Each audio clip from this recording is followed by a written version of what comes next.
Scary moment. Arrows looking to take advantage. Felina Sal couldn't collect it, neither could Mike Sell, and now Toronto with it. Levos frees it up to McKenzie. Arrows 4 meters out.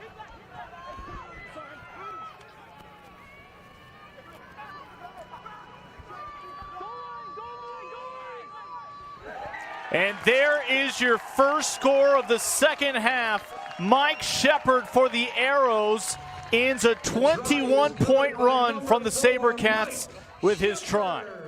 Shepard, the 30-year-old, the lock, former Stony Creek. Hello, everyone, and welcome to this very special episode of the Rouge Rugby podcast. My name is Dan Murphy, and with me always is Derek Bressette and Stu Hardy. However, they're not important because tonight we have some very special guests with us. The gentlemen from the Rugby Rant podcast, Ty Braga and Rob Hammerschmidt. Guys, thank you so much for joining the podcast tonight. We are excited to have you guys on. Thanks for having us. You know, I've only been up north once on a rugby trip, but it's good to be up there a second time virtually, of course. Well, obviously, I'm very happy to be here. You guys have obviously been doing great things yourself for rugby in Canada, and what a great crossover, right, for us to, so to speak, cross the border, Rob. Yeah. This is as close as crossing the border we can get right now. So right, true. We appreciate you guys coming on. So one of the things that we like to do when we have our guests come on is we like to ask a little bit about your background in rugby and your own personal flair to it. So, gentlemen, my first question to you is, where did you get started in rugby? You know, it's always interesting to hear where the passion started. So I want to kind of hear from you guys. I'll let Rob take this first one, and I'll take the second. I had a rather unique path to rugby. Most Americans catch rugby sometime in college, and usually it's a knockabout social club game. I actually didn't start playing rugby until I was 24, 25. I'm a school teacher, and so the school I work at, I had a mom that came in and talked to me, and she fit right in at any dock or any wharf that you're ever going to find. And she says, you look pretty athletic. And I said, well, I play flag football. And she says, yeah, that sport's for you. Finished the statement. And I said, okay. And she said, come out for rugby. So I came out one night and for training and haven't looked back. It's without a doubt my favorite sport. I'm super passionate. So I played for the Chicago Blaze. By the way, there's a nice picture back there, a schematic of our old grounds. Now we have a new clubhouse. It's beautiful. It's nice when clubs kind of put in the effort into having pieces like that, kind of show a little bit of the history. It's really nice. Yeah. What about you, Ty? Where did you start where did the fire start? I should probably start off by saying that, I'm originally from Cape Town, South Africa. So to say South Africa means that you live, eat, and breathe rugby, right? So it's fair to assume that I was introduced to it at a pretty young age, from 7 years old. You're playing contact rugby as young as that. Although it'd be barefoot, you learn rugby at a very young age. And so your heroes end up being rugby personalities. Every kid grows up wanting to be a Springbok. So the culture in a tier 1 rugby nation around rugby is obviously very different. Yet, I had grown up in the great age grades. I was fortunate enough to be able to play Craven Week rugby as a flanker. Later, when I got to upper levels, I realized I was no longer big enough to play as a flanker. I got moved to playing sevens as a hooker, and then I tried hooker.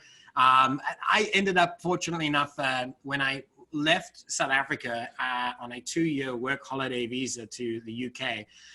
And I was 19 at the time, and I got an opportunity to be able to meet. In fact, Rob doesn't even know this story. I got a chance to meet one of my rugby heroes by chance in a local bar at a rugby social. And it was Cornet Cricker, who used to be the Springbok captain, right? And I'm like, shit, I know this guy. Is it? No? Yes? No? It is. So to cut a long story short, after a number of beers that evening, I was convinced to come down and play some rugby, and I got a chance to be able to play underneath the Northampton Saints Colts side, which was academy level. Unfortunately, I didn't manage to progress very far, as I'd injured myself, as rugby players who are retired are either injured or too old, right? Yeah. So, I definitely became one of those far earlier than I should have. And if you fast forward, rugby was always a part of my life. Some of the greatest moments in my life have been around rugby, especially when you count that it's so entrenched in in the history of South Africa. But as I came to the US very recently, I looked for a community of people when I was new in the country, and I had never been here before. My wife's from the US, and she and I had been traveling the world for 10 years while working on cruise ships. We came here looking for community, and where do you find that? With the people who are like-minded, right? And you find that with rugby. So I got an opportunity meeting Dallin Stanford through that same community. Gave me a chance to be able to audition to be a announcer at Rugby Town, USA for the Raptors, and I managed to take up that position as the Raptors announcer, and will now be, of course, with the Rugby Town organization for the remainder. So very, very happy. It's so interesting. Two guys, very different stories, but both love the game. And Ty, your stories near the end of it about going to a new country and finding a rugby club and a group to kind of call your own. This guy, DTH, when he came to Canada, had a very similar story. He came and he said this in a podcast that from the Looseheads group. He's saying that when he first came to Canada in Saskatchewan, I think it was in Regina, he was saying that the rugby club is like right across from the airport. So he went from like the airport straight to the rugby club and met some of his future teammates. And because of the fact that he was in the high school level, one of the high school coaches was there, and they had him enrolled like the next day at the high school, so that way he could play rugby for them, because they all realized how amazing the South African kid was. So it is quite amazing how quickly you can form a community if you just find a rugby club. Now, Ty, you answered this question a little bit, but if you're going to say, what position would you say that you played most frequently? I would say probably at 7, open side flanker, yeah, and then probably later. Well, I'll tell you, a funny thing about that is, so when I moved to the UK, first they tried to be able to put me at inside center, and all I kept doing was running forward, running straight. And then the guy's like, you can go around them. I said, sir, I've been playing 18 years one way. I can't retrain it. It's just like go through them, not around them. What about you, Rob? So when I started with the Chicago Blaze, I started off at second row. We were height disadvantaged, and I'm 6'2", so but I had pretty good hops, and I was able to really get a good jump to help the props get a lift up. I wasn't too heavy. We relied on a mobile pack, extremely mobile, so I fit right into that system. And then as I learned and began to understand the game better, I moved to the back row, largely number 7, played a little bit 8. But yeah, my mobility was really helpful in that regard. And as I picked up the game, I began to understand better how to play loosey. It's actually kind of funny because I also played lock, and when I informed some members of the Toronto Arrows staff that I did that, everybody was like, "You're way too short to do that too." So I was, I'm familiar with playing on the height challenged rugby teams. But I tell you what, I still enjoy when I play old boys. I still enjoy being in the line out. I still enjoy being the first jumper. I think my timing, one of the things I developed is just a good sense of timing for when to jump, when to steal a ball. It's kind of one thing that I really focused on a lot when I played. Now, gentlemen, who's your favorite MLR player to watch? Oh man, that's tough.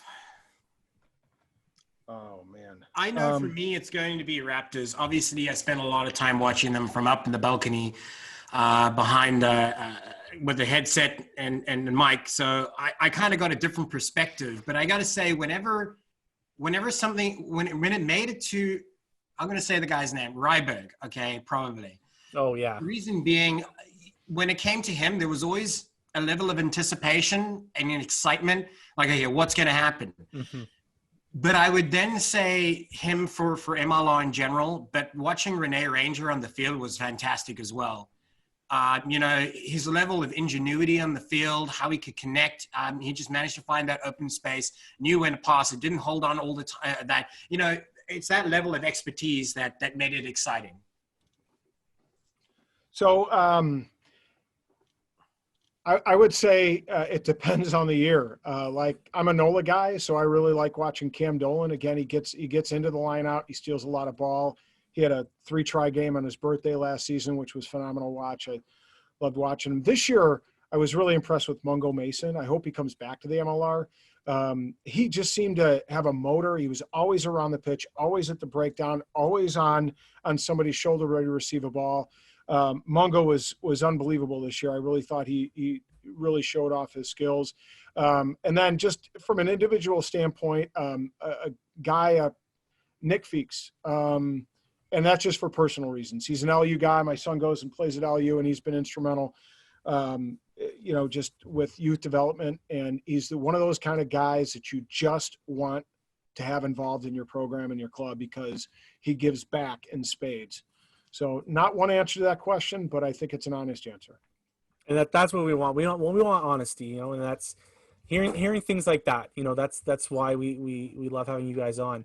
And the last question is, who's your favorite player of all time? I'll field this one first then, Rob.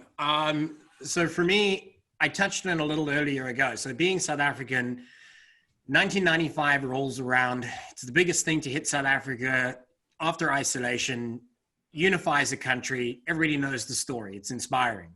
But one of the most inspiring players to that nation and to me as a young boy, 11 years old, was James Small. James Small out in the wing had the toughest job in rugby that year was to take down Jonah Lomu. Right. And so he had one job, right? Now, James Small was certainly not such maybe in stature, but not in personality and tenacity.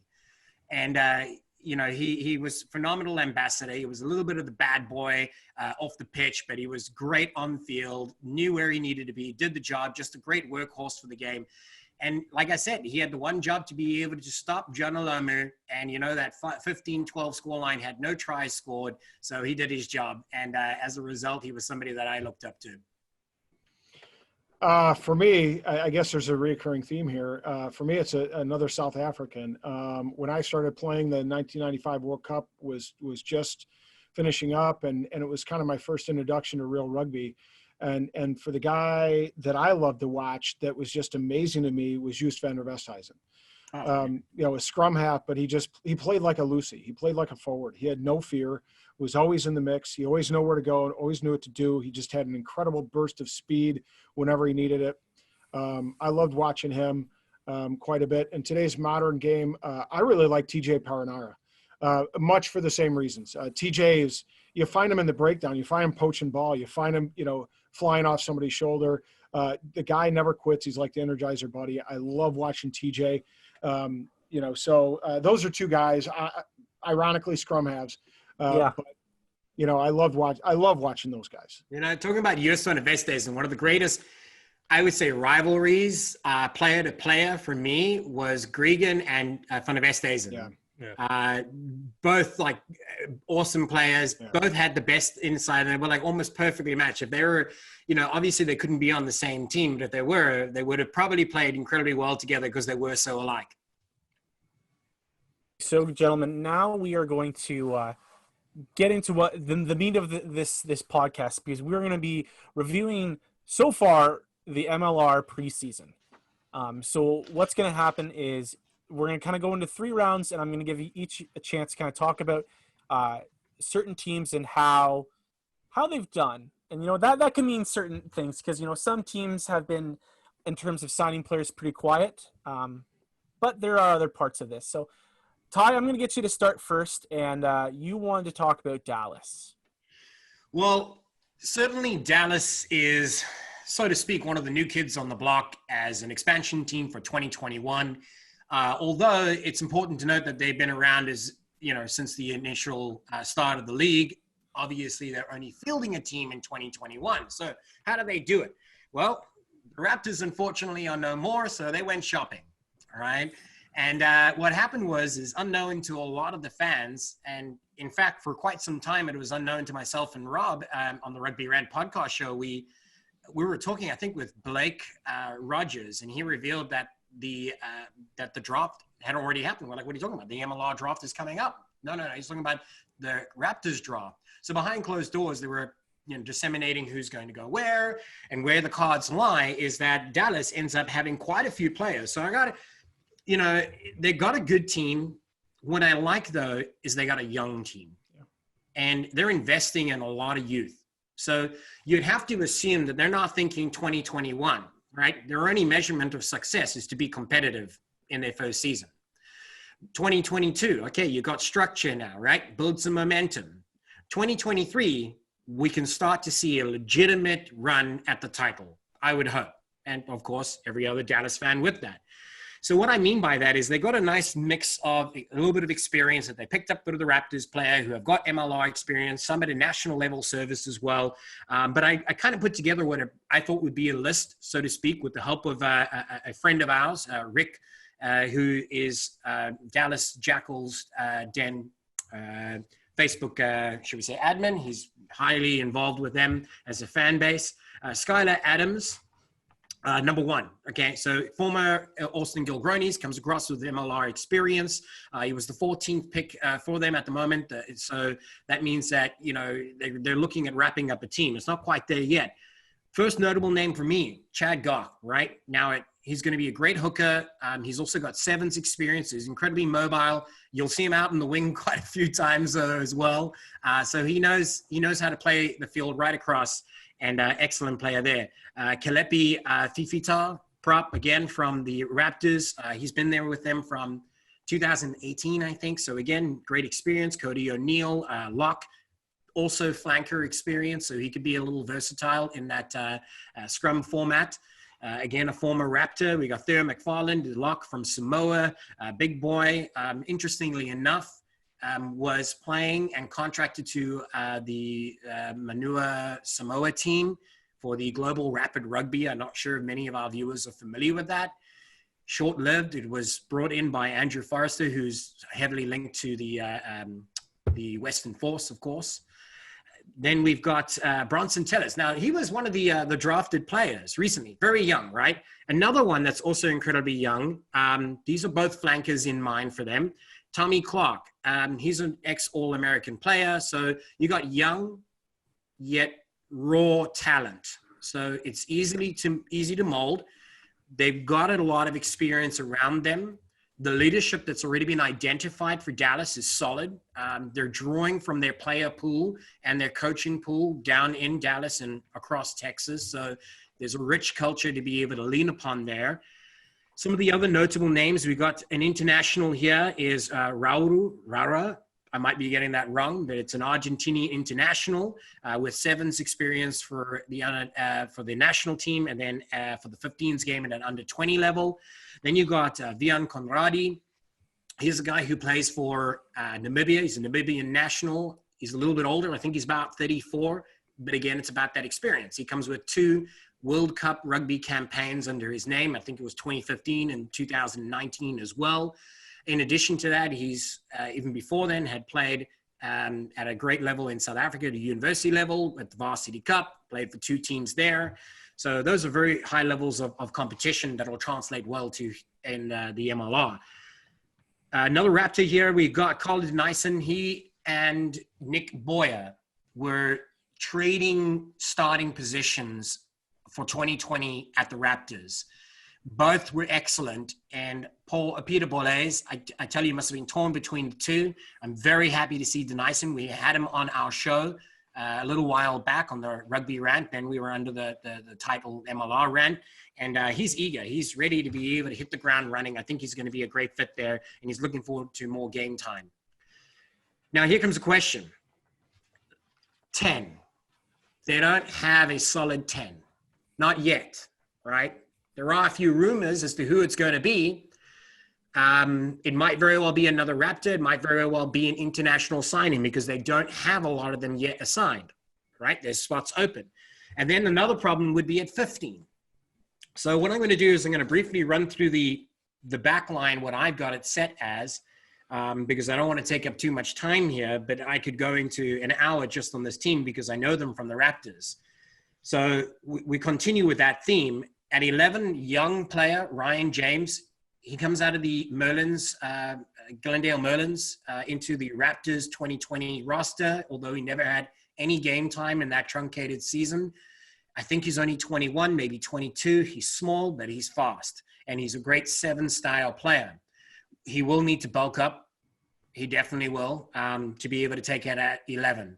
I mean, he can play either side, but I put him at 11. 12, I'm really not sure yet. Again, that spot's not quite full, but at 13, I put Chad London, a familiar favorite at that spot. Then we move on to 14. It would be Campbell Johnston. Again, another familiar favorite at that spot, having had great success with the Raptors. And like I said, at 15, we don't know yet. So I guess if I had to sum it up, there's a lot of great talent here, but there's a lot of key positions that are yet to be filled. You know, they signed quite a young Canadian in Henry Stevenson as well. So, you know, it's really interesting, the bits and pieces that they're kind of storing away for the future. You know, you've mentioned a few locks, so it'll be interesting to see where Henry kind of goes on that pecking order. I'm kind of curious before Dan kind of moves on here. You mentioned at the start there that you were anticipating that, you know, it would take to like say 2023 for Dallas to kind of maybe make a run at the Shield. Do you think that's just like why do you think that is? Because like we've seen in the past here where, you know, Toronto and New York made the playoffs in their first years. The expansion teams, you know, Atlanta, Old Glory, they looked really good in the 5-game 2020 season here. New England Free Jacks were at the bottom of the Eastern Conference, but like they had a big win against Rooney to start the year. So it's like they've been shown that they can compete. So why? Like, I'm just curious, in your opinion, why you think it might take a little bit longer for them to be a bit more of a competitive team? I guess it's probably just a little bit about what the strategy, I believe, should be. I think that if you're setting expectations, they should always be realistic in a manner that you can achieve them. And then if you exceed those expectations, fans will be happy, investors will be happy, players will be happy, and that culture will grow from there. So it's a series of small victories. Yes, you want to be able to shoot for the stars and hit the moon as well. But I think in 2021, with so many variables ahead of us, we don't know what the play conditions will be. We don't know what the season would look like. Is it going to be a shortened version? So let's just say 2021 is going to be an experiment for everyone. All right. You know, if I could jump in, because I think what Ty is resonating with me as I think about your question, Derek, is this. Remember that all three of those teams, Atlanta, DC, and New England, actually got a season, a kind of a shortened season prior to entering the MLR. Right. So they had played some exhibition games, you know, and remember some of the, like Atlanta loaned Wengalewski up to New York prior to then being able to jump in the 2020 season. So I think that's part of it too. They don't, you know, Dallas, LA, and if Kanaloa comes through, they won't have the ability to have that exhibition season full on the year before to really bring some young guys into the fold and develop them the year prior and prepare them to play at the MLR level. Yeah, Kanaloa is the story that just keeps on giving, you know. So it's a big announcement later this week. Yeah, it's good that you brought them up, Rob, because who knows what's going to happen there. But Rob, you know, you kind of picked NOLA, and like you said, you're a NOLA guy. So why don't you tell us about what they've been doing? Now, NOLA is an interesting team because they're one of the only teams that really have signed multi-year contracts. So they're, in a way, they're not as busy as some of the other teams. But tell us a little bit about what they've been kind of doing with their team. So I kind of went through when you guys introduced the idea of talking about a couple of teams, I kind of thought about it in a few ways. And the first thing I thought about, what's some notable information that's come out recently?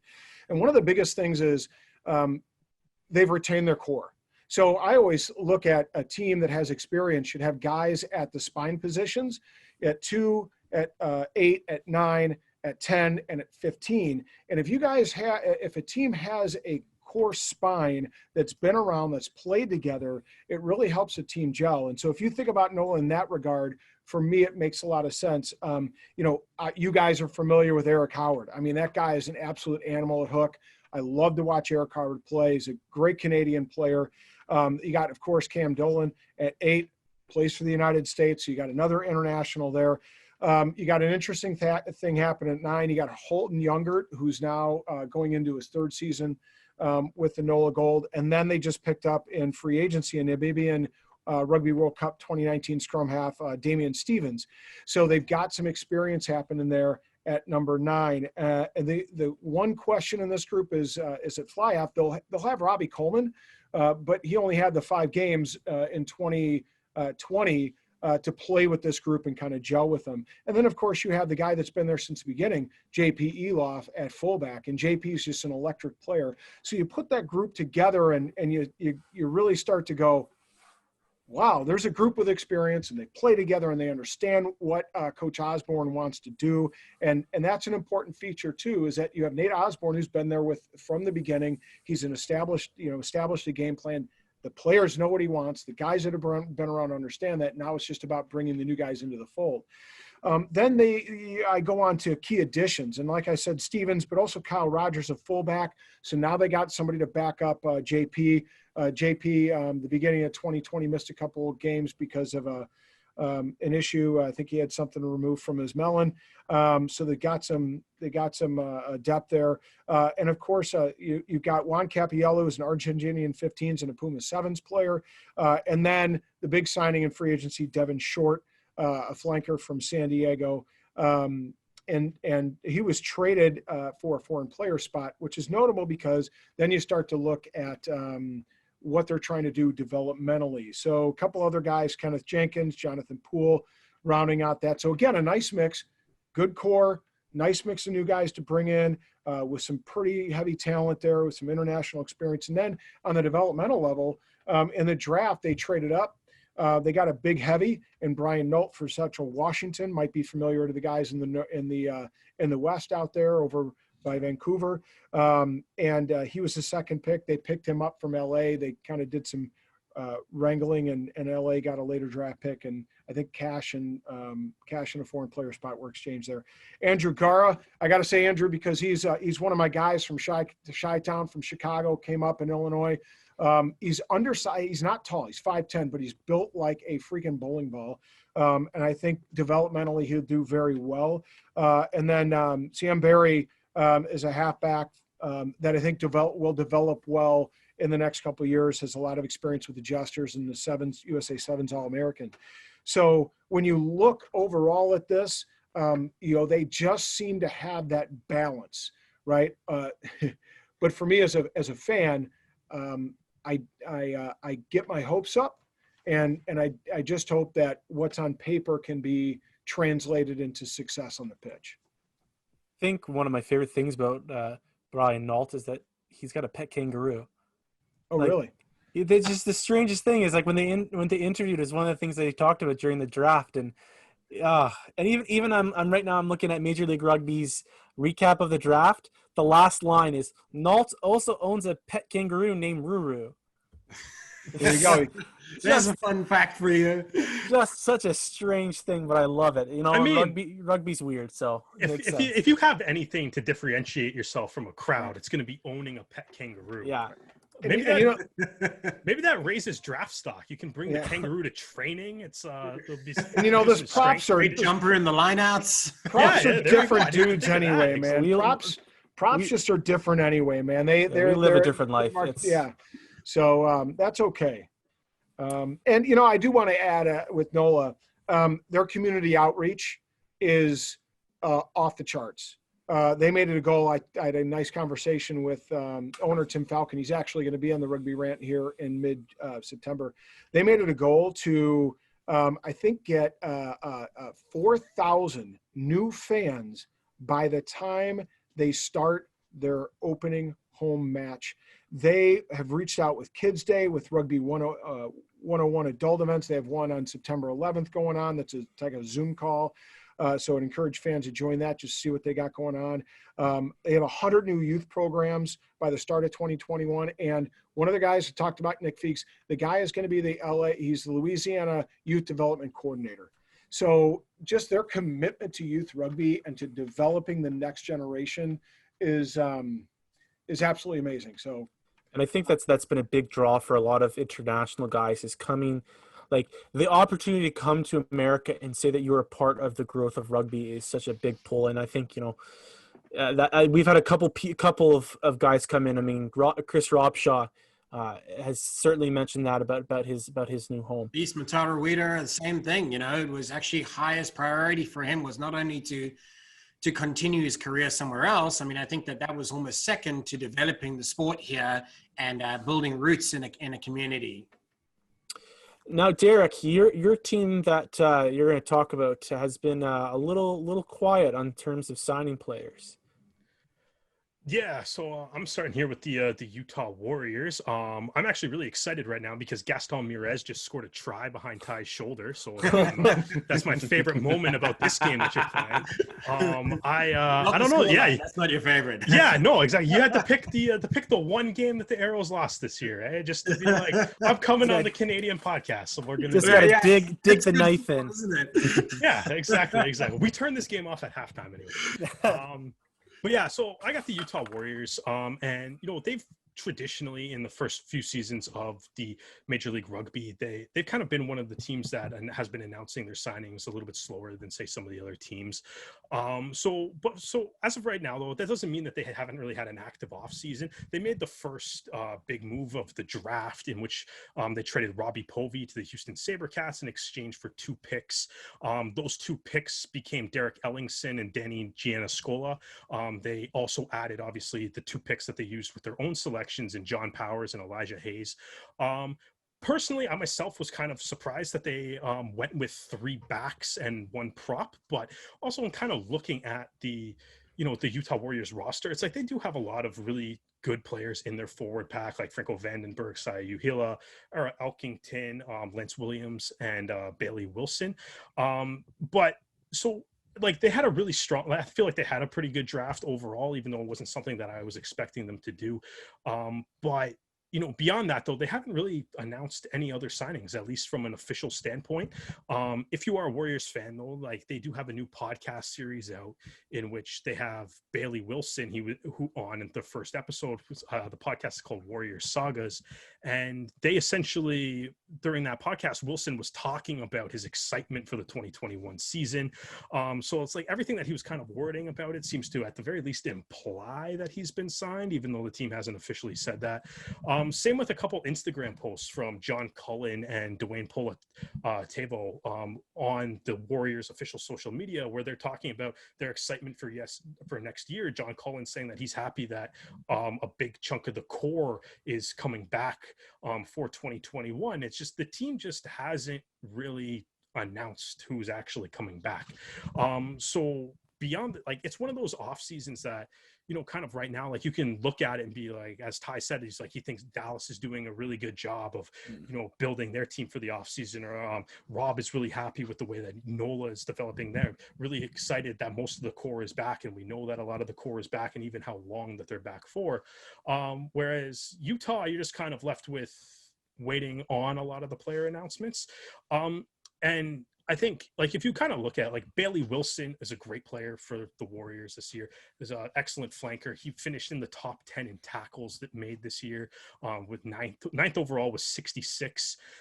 He was second on the Warriors behind Yuri Van Vuren, who, again, is one of those guys that you probably hope is going to come back, but who knows? And then John Cullen, Dwayne Politavo, like, they're the leadership group, right? Like, those are the two, there's the captain, the co-captain. Obviously, they have played major roles on the team. Politavo's Samoan scrum half from the last World Cup, and he had an excellent start to his season as well. And so, like, those are 3 guys that you, as a Warrior fan, like, you would be really excited to come back. You just kind of, I think at this point, you're just kind of like, we just need to see a few more players. And, which I think is an interesting kind of, I guess, an interesting marketing decision, given like COVID-19 has kind of shut down the sports world. And you also kind of see, like, there's teams, like teams like NOLA and Dallas have been making a lot of those signings and stuff. They're being active on social media. They're still promoting the team, and Utah is promoting the team. It's not like they're not being active on social media. There's a lot of posts. There's a lot of, they're doing their own community events and supporting causes that matter to them as well. So it's not necessarily a bad thing. It's just not a lot to go off of right now. Like, I feel like if you were like grading like off seasons, like attaching like letter grades to things, and you kind of be like I think, like, right now, like, Utah's just they haven't had I like all the moves that they have made. They just haven't made enough moves to be like, this has been a good offseason for you because we don't know enough information. It's like, I feel like Brandon Sparks has been given a test with 50 questions on it. Right now he's answered like 13 of them, and maybe he's got all 13 of them right, but you need to answer more than 13 questions on a 50 question test to actually pass it. So I like where it's going right now. I think Utah they had a solid season last year. Their last game was against Seattle, where they had the epic kind of 10-minute extra of added time victory at the close there. So it's like there's stuff to be excited about if you are a Utah Warriors fan. It's just, I feel like you just need more info. It'd be nice to see more player announcements occur from Utah, but you can't complain about any of the moves that they have made this offseason. Yeah, Derek, I just wanted to be able to build on that one thing. You spoke about the marketing. Utah is not alone in their, the low activity, right? I mean, it's kind of a common thread in a lot of teams, and we'll get to that. But I'd have to be able to think that, okay, well, look, obviously we're in these COVID conditions. The season was shut down. We don't know when the return to play is. All right, what's the silver lining here, guys? What an amazing time to be able to work on your marketing and to build a culture around it. Use that opportunity. These guys are sitting at home doing nothing. Get their face out there. Get them heard. Make them stars. Get them to connect with fans. So, never let a good crisis go to waste, right? If you've got an opportunity to be able to leverage it, it's good. So, I was going to add one thing. I keep in touch a little bit with Michael Baska because of an LU connection. And Michael's actually over in France doing a little bit of personal bit and rugby bit. He's actually trying to catch on with a French club over there to play a little rugby prior to coming back. So, it'll be interesting to see if he's able to get a contract, if his rust is knocked off and he's ready and fresh to go for the start of the season. Yeah, absolutely. Now, Stu, you're probably one of the best dressed out of all of us with your nice new kit that you got on. Thank you for noticing. I like that black, by the way. It's a sharp looking shirt. It was too bad that they never. I always kind of wondered what would have happened in that Namibia game if they would have pulled that out for the World Cup. But Stu, you've got one of the teams that actually in the last few weeks has been very active. Yes, absolutely. So Austin, I know back in February of this year, we all posed the question to ourselves, what is a Gilgroni? And then we found out that it was the first alcoholic beverage in the world to be named after a rugby team, because the team was announced before the drink was ever served. So that's how it works, Gilchrist. That's just how it is. So looking on their website, they've had news articles. Obviously, everyone posted the 30-day suspension of MLR before the cancellation. But since June of 2020, Austin have been keeping their fans in the loop with everything that's going on. And the good thing is they've been active not only on social media, but on their own website as well. So everything that they post links back to the website. It's getting more views, which is obviously great for their social media output. Their YouTube channel has continuous output as well, which I think is a great avenue to go down as well. And on that note, remember that you can watch this podcast on YouTube as well. So, but one of the things is, especially in the past week, so between August 24th to 29, the AGs have announced a new signing or re-signing every single day. That continuous content. I know, so for example, the main thing that we talk about in this podcast is arrows, and they'll do a bunch of anywhere between 3 to 5 signings on a fortnightly to 3 weekly schedule. But having that continuous announcement, I know it obviously can't last, but to have that going on for those days is, it's just great to be a fan of Austin, to see that all these new names coming through, and then the next day someone else that you can say they're playing in Austin next year. Now, Austin have not signed any players from other MLR teams as of this recording.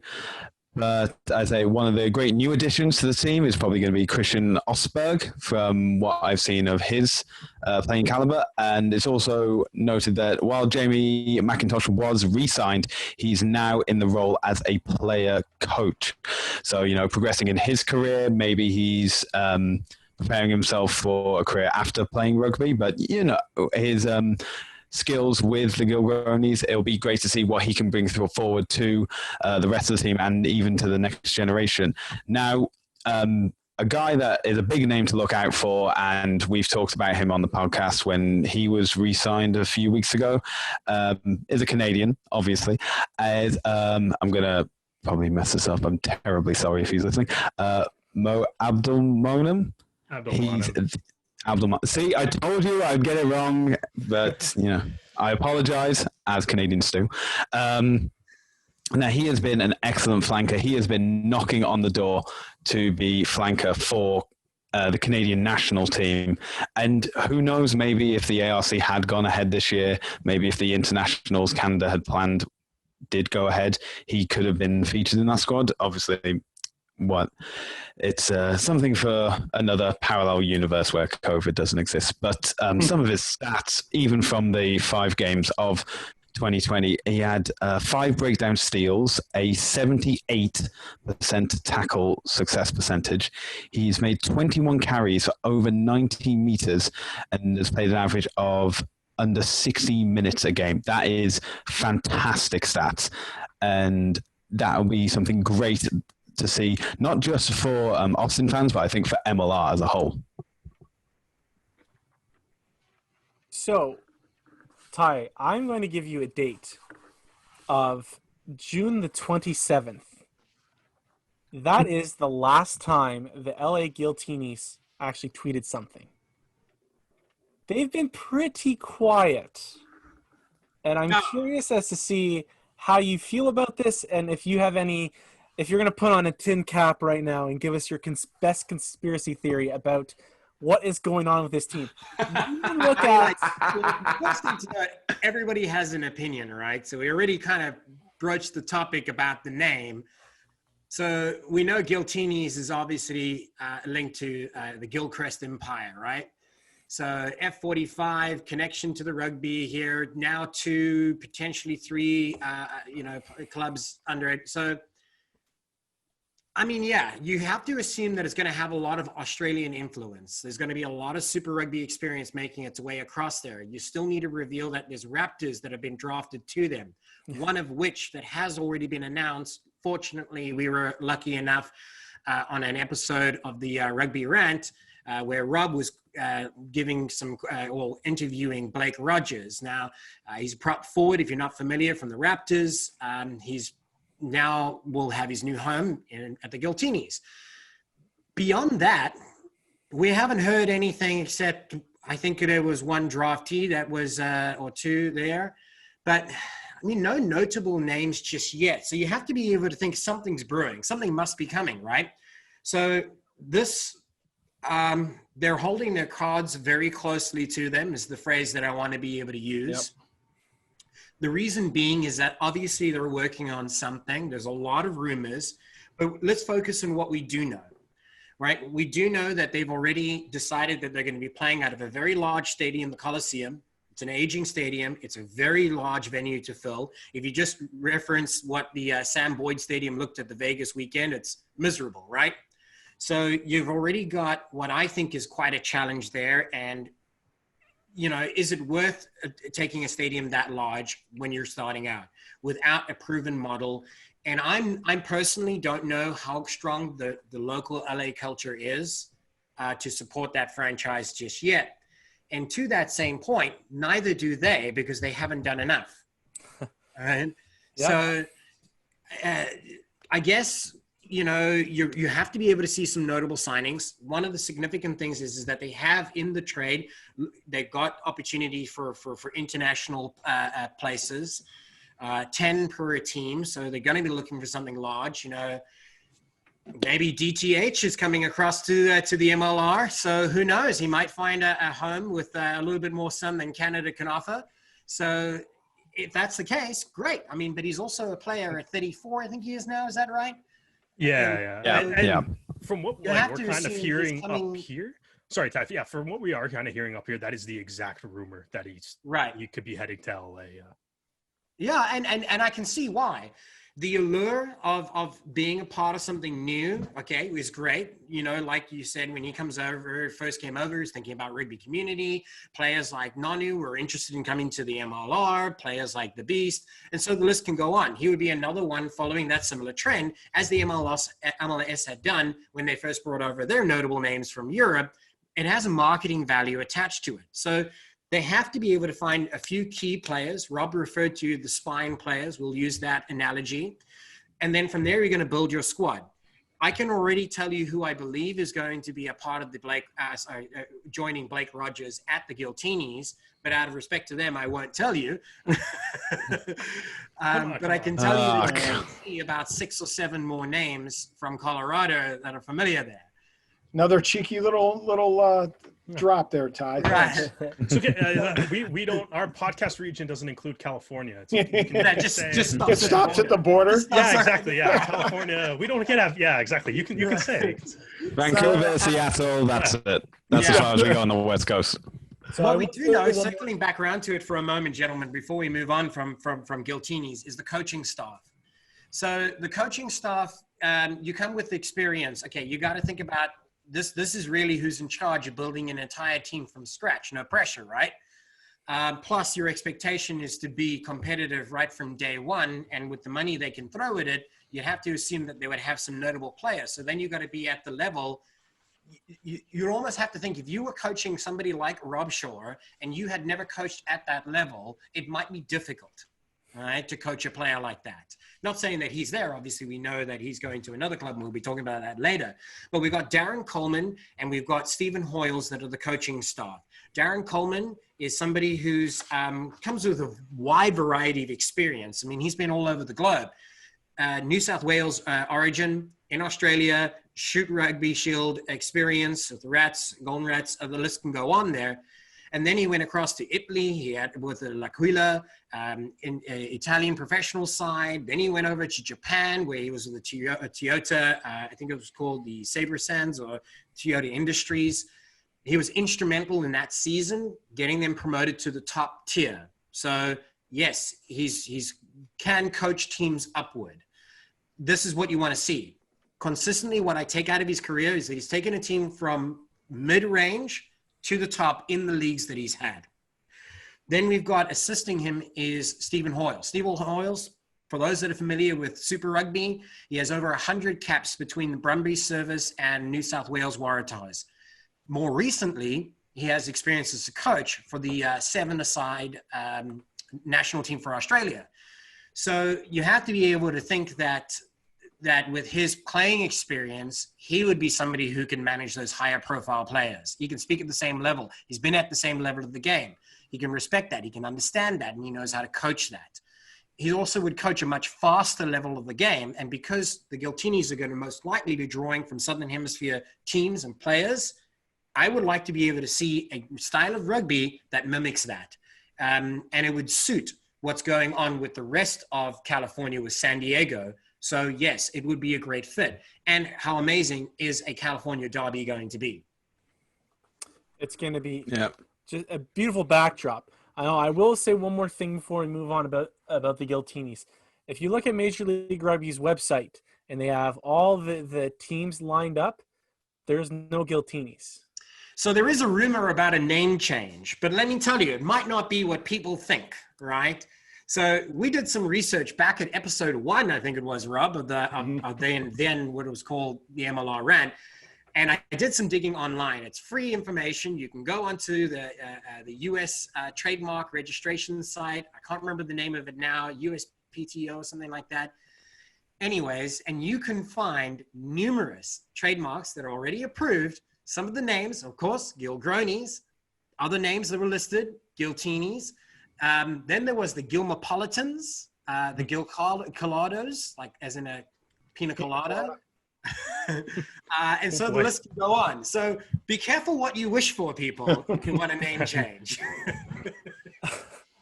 All right, we're gonna move on from that. The Vancouver Pina Coladas. I guess you guys can't wait for that up north. Yeah, sure. Yeah, absolutely. Yeah. No, it's gonna be like the Vancouver microbrews or something like that. It would be the Vancouver IPAs or the Vancouver IPAs. Yeah. I'm all over it. Now, Rob, you drink that. Rob, you wanted to talk about Houston. They've kind of had I would call them about middle of the pack compared to the rest of the MLR teams. So, again, going back to my strategy is I thought, how would I define these teams and what they've done in the offseason? And for them, it's been development, and more development. They have made some moves, but a lot of their efforts have been put into developmental structures and youth rugby programs. So they came out a couple weeks ago with the Rugby HTX developmental team. They even had a camp. I think they had like 70 guys. I talked to Larry Monks down there in Houston a bit, and he said they had like 70 guys come out. From that, they had 15 prospects from the open combine that they're going to use in the HTX team. Just quick correction on the HTX. Grant Cole mentioned that, yeah. Yeah, sorry, Grant Cole. My apologies. I spoke with Larry about this too. Larry's doing the high school programs over there, so they have an overlap. Yeah. So both Larry and Grant are instrumental in giving us information about what's happening in Houston. They're phenomenal guys. And that's where I was going to go. And then the youth rugby programs that are development. I mean, they've really made a serious commitment to youth rugby.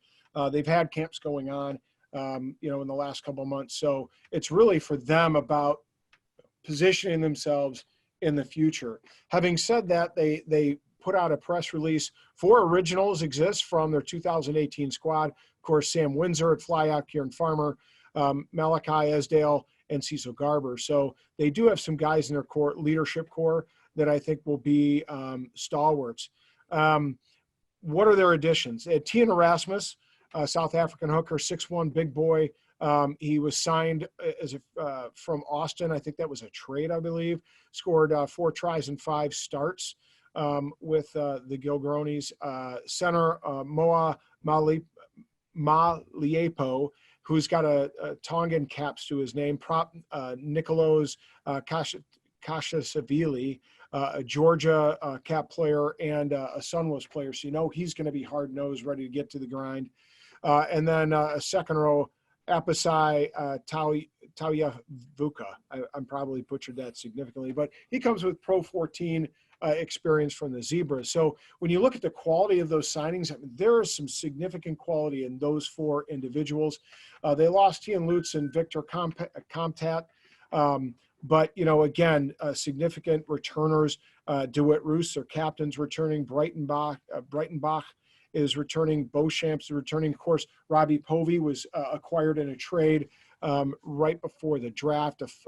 He's a first ever trade. Picked him up from Utah.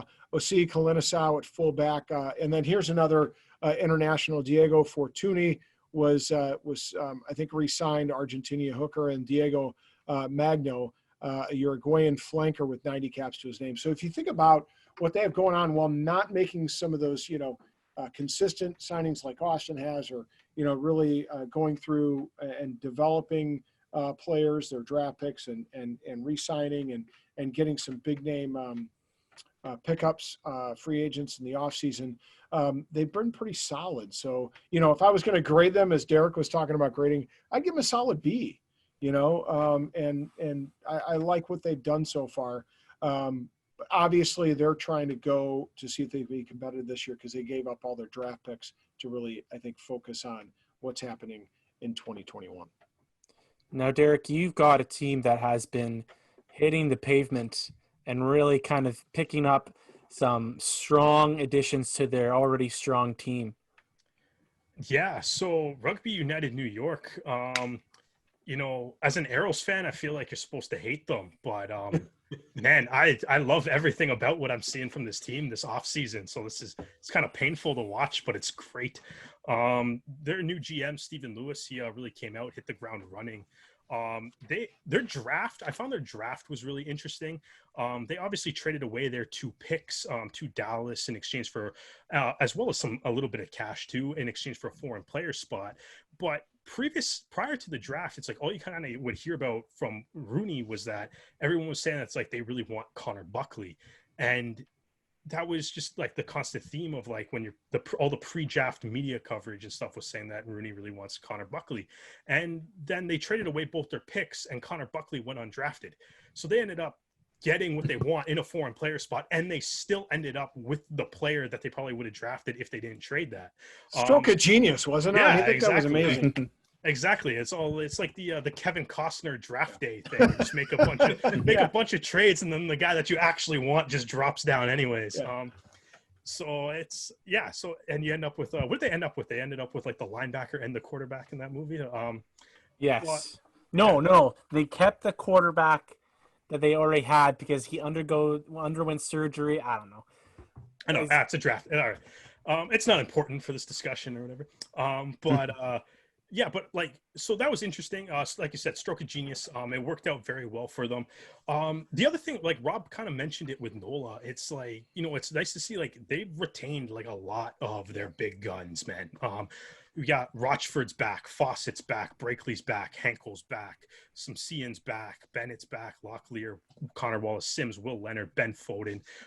All those guys are all back. Like that's the big chunk of their core. They are down a couple of players. Granted, Paddy Ryan is it's a loss. Matthew Bastereau, again, like, he was a big name that came over. He's heading back to France now. So unfortunately, it's one of the big names in MLR that we only really got to see 5 games out of.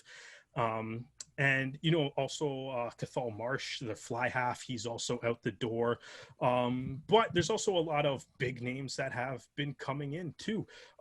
So for that, I mean, you have and looking at that, like you said, Paddy Ryan's gone, so obviously you need a tight head to kind of come in and replace that. So you bring in Samu Taweki, 23-year-old Fijian, played for the Manitoba Turbos. The guy's a tank and is very mobile as well. So that'll be a nice kind of replacement too. They also, they have, kind of added a little depth to prop as well.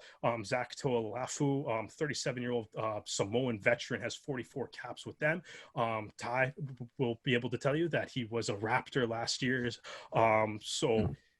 That's like some quality props kind of being added. And the final prop would be Wilton Rebello, who I know Dan loves so much after watching Brazil absolutely crush Canada in the ARC last year with their scrum.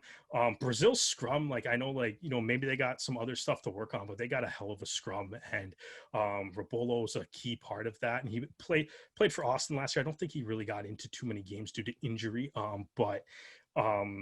but yeah, so that's going to be huge for them. And they also have, for their backs too, they added Apensia Kakabalavu, Fijian Sevens player. He's tough to tackle. And if you do manage to somehow bring him to the ground, he probably offloaded it anyways. So there's, that's going to be a problem for defending wingers. So is Feaseu Fuatai, again, New Zealand Sevens, Bay of Plenty, speed for days. He's got an unreal sidestep too. Again, makes it really difficult for him to tackle. Joel Miranda, was born in the U.S., but he is mostly grown up in Argentina. So that's, he's kind of going to be in that same sort of really a lot of speed, a lot of skill kind of play. And Connor McManus to kind of round out the scrum halves for them. And the reason I kind of like what they've kind of done is they seem to be like Stephen Lewis seems to be like directly addressing needs of the team. One of those kind of being like Rooney, in my opinion anyways, Rooney is one of the better teams in Major League Rugby. They're probably top 5, top 4. But their scrum winning percentage last year was 86.3%, which was 8th in the league. So they're kind of in the bottom half of the league. But the other teams that you would traditionally think of as being the powerhouses in MLR, NOLA is first with 95.7, Toronto second, just behind them 95.5, San Diego at 93.5, and Seattle, even though their record wasn't too great this year, but they're at 92.6. So it's like there is kind of that. New York is an incredibly talented, incredibly skilled team, but some of the teams that are in their way of them getting an MLR shield are a little bit better at, say, scrummaging or the line out and stuff. So I like the idea that they're picking up Tawake, Tolafau, and Rebolo just to bump that scrum up. I think another thing that they kind of needed too is they had their scrum halves last year were Mike Petrie and Marcus Walsh. And that's what they had. That's what they had to go with. And those guys are very skilled scrum halves. And like any team in MLR would be happy to have Marcus Walsh or Mike Petrie as their scrum half. But if like it was a really short season, but in the event that one of those guys got hurt, they kind of might be in trouble. The third scrum half was supposed to be Jason Higgins, who is now an Arrow, and we'll probably talk about it later, but due to visa issues, he wasn't able to go. So I think scrum half depth to me looks like another area that they kind of need to address. And, you know, by picking up McManus and by picking up Buckley, I think that gets that done. So the only thing left that I really think that they kind of have to do, you know, if they wanted to have that like A+ off season, I think the one thing they need to do is they need a fly half to replace Marsh. And there's plenty of time to obviously pick up that guy, whether he be an American player or he be a foreign player. Like I said, they did pick up that extra foreign player slot in the trade with Dallas, so there is room for that. And yeah, I think that's the only thing that to me is preventing them from being an A+. Plus, I mean, we've been kind of talking about the marketing of the team. And so I like the way they're rolling out the signings 3:00 every day. If you're a Rooney fan, you know when it's coming. You have something to get excited about to build up during the day. Maybe you time your break at work at 3:00 so you can check it and react to it, which is really great. It looks like they're starting up you know, some sort of like training and clinics and stuff again too. So that's also great to see a lot of the community initiative. So not like I said, man, you know, it kind of pains me as an Arrows fan to see Rooney doing so well, but you can't really deny the off season that they've had so far. You know what? I want to mute you for the rest of the night because you made me think of that Brazil-Canada game. Oh, and that was one of the most frustrating rugby games I've ever seen, ever. Yeah. But you know what? At least I'm not making you watch the game behind my shoulder. Oh, no, I wouldn't. I put it just on for you now if you want. Yeah, there you go. Yeah, okay. give me, switch it over to the Brazil-Canada game. I think all my pastime was spent during COVID was deleting that from existence. So even if you wanted to, you could. Now we're gonna stick with the Northeast, Stu, and you've got New England. Yes, and it's a good choice because previously the team I was previously talking about posed the question, what is a Gilgroni? And now this team posed the question, what is a Free Jack? Did we ever find the answer? I don't think we did, but it doesn't matter. It's all in the past now. Well, they started their 2020 season with a shock win, I think, for many over Rugby United New York, and then got swiftly brought back to reality. But since the season's premature end, the Free Jacks, they've even set up a virtual academy. They have summer rugby programs going on. And I think that is a great thing to do, to get kids and young children involved into understanding rugby, get them, I don't want to say indoctrinated, but get them understanding the rules of the game. Because, us guys talking about rugby is one thing, but having like the next generation understanding the rules from an earlier age, playing from an earlier age, and then going into academy setups and into the league that will hopefully by then, when they're in their like late teens, early 20s, be a professional outfit that they can see as a career aspiration. This is the foundation of which you do that. So I think that's a fantastic effort there by the Free Jacks. And they've done a lot of outreach over social media as well, including they have their own podcast on their YouTube channel and wherever you can listen to great podcasts, such as Anchor FM, where you can find the Rouge Rugby podcast. As for you're listening right now, you already know it. You're crushing it, Stu. Yeah. You're doing a great job, buddy. Hitting all the marks. I like it. I think Rob and I can learn from you, Stuart.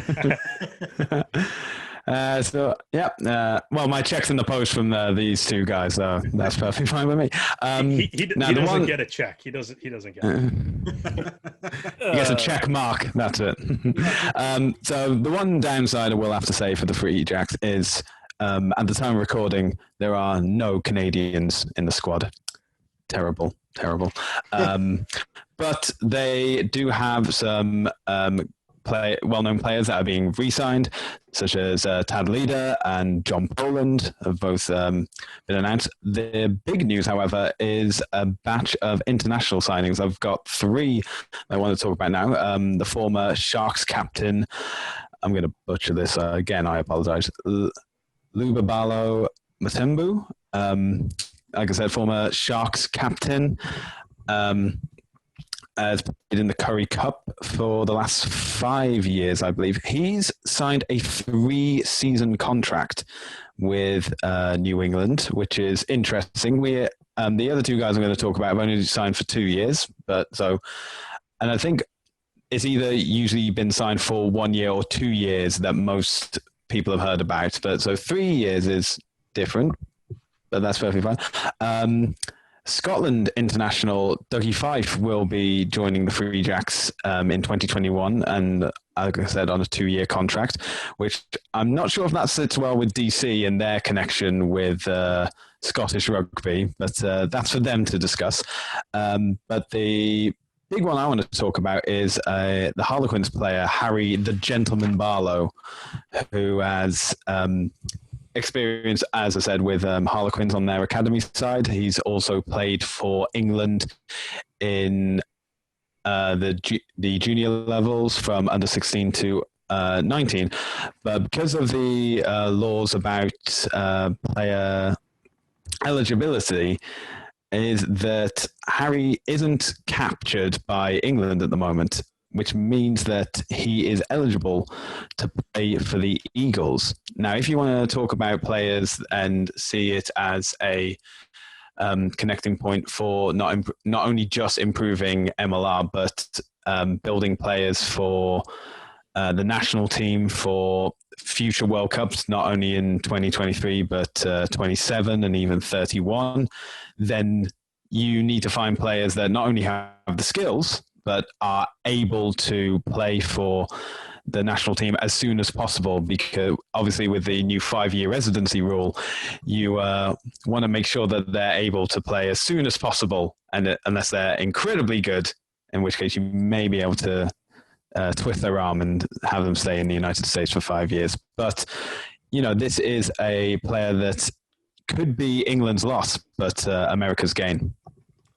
Interesting about one of the guys that you mentioned, Dougie Fife. When I first started playing Rugby 20 when it came out, like many of the other sports games, they have an option where you can make your own team.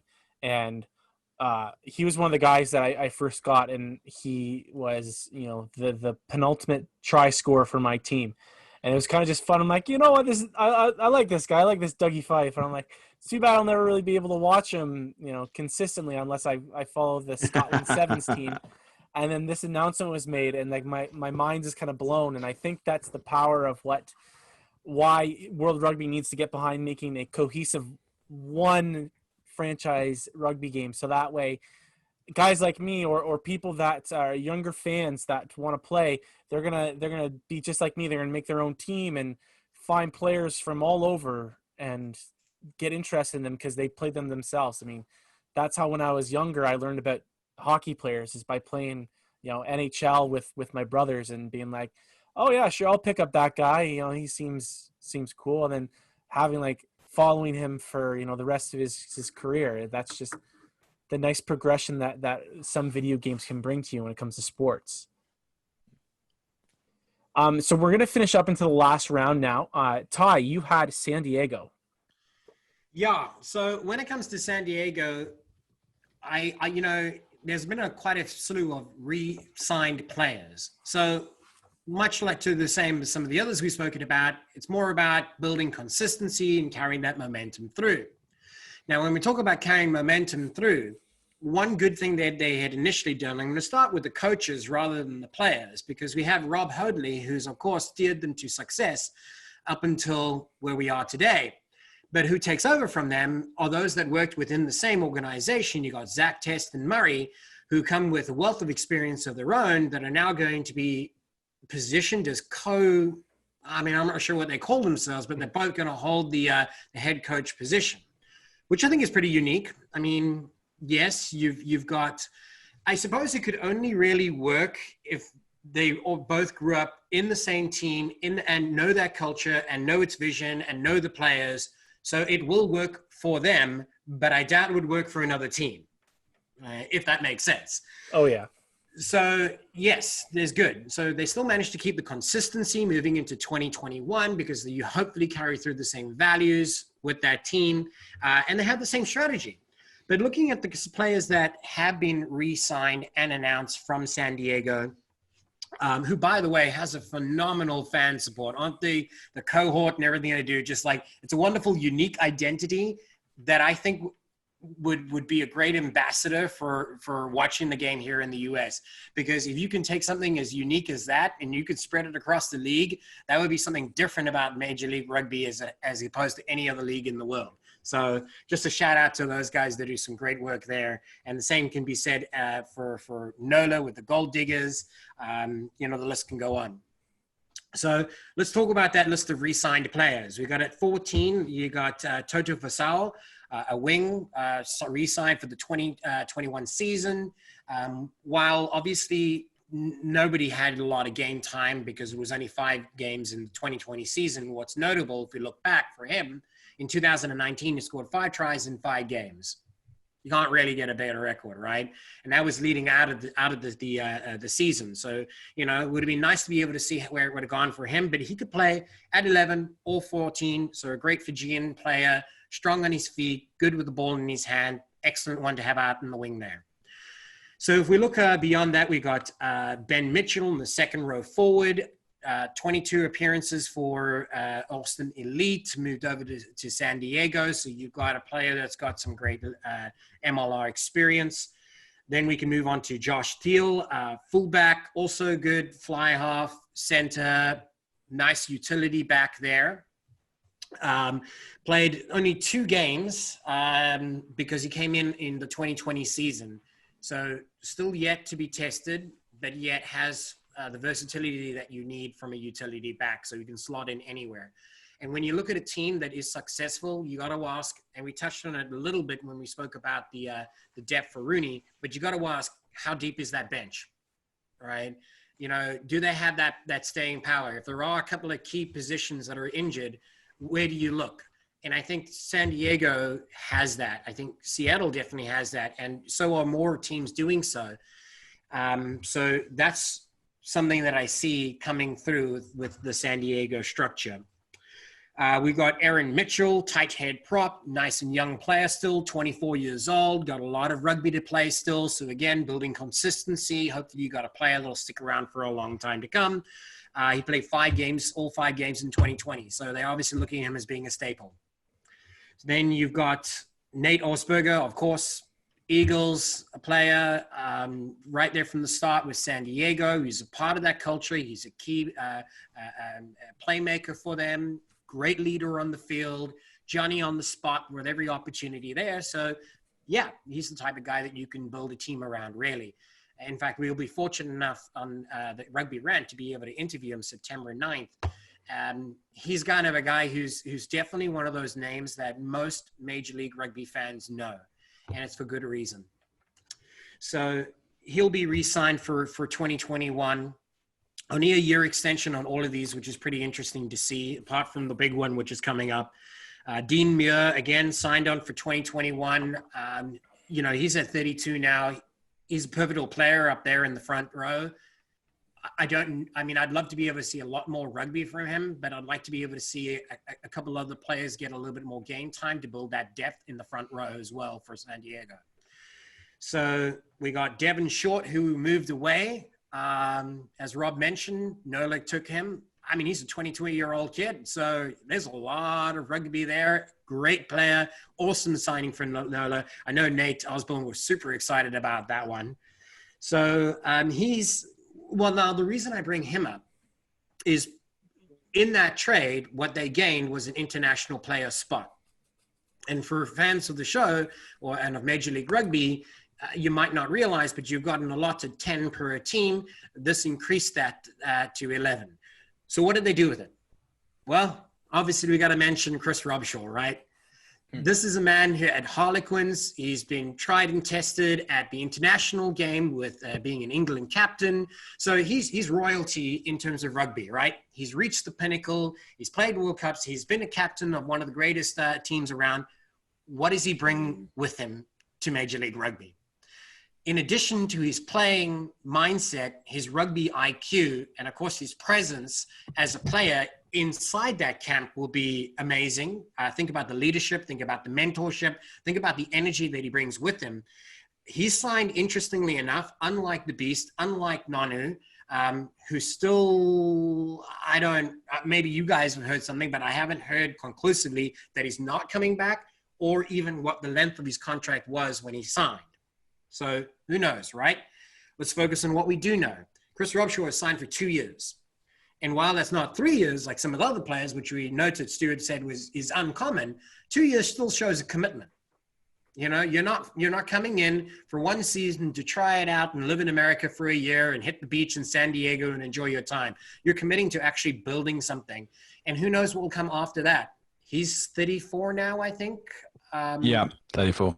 So you'd have to imagine, what would the criticism be? Okay, he's a aging player. Everybody says, oh, go to the MLR for your sunset of your career, right? I don't like that, because there's a lot of great rugby still in a player like that who's consistently doing so at one of the highest levels of the game in Europe with the UK Premiership.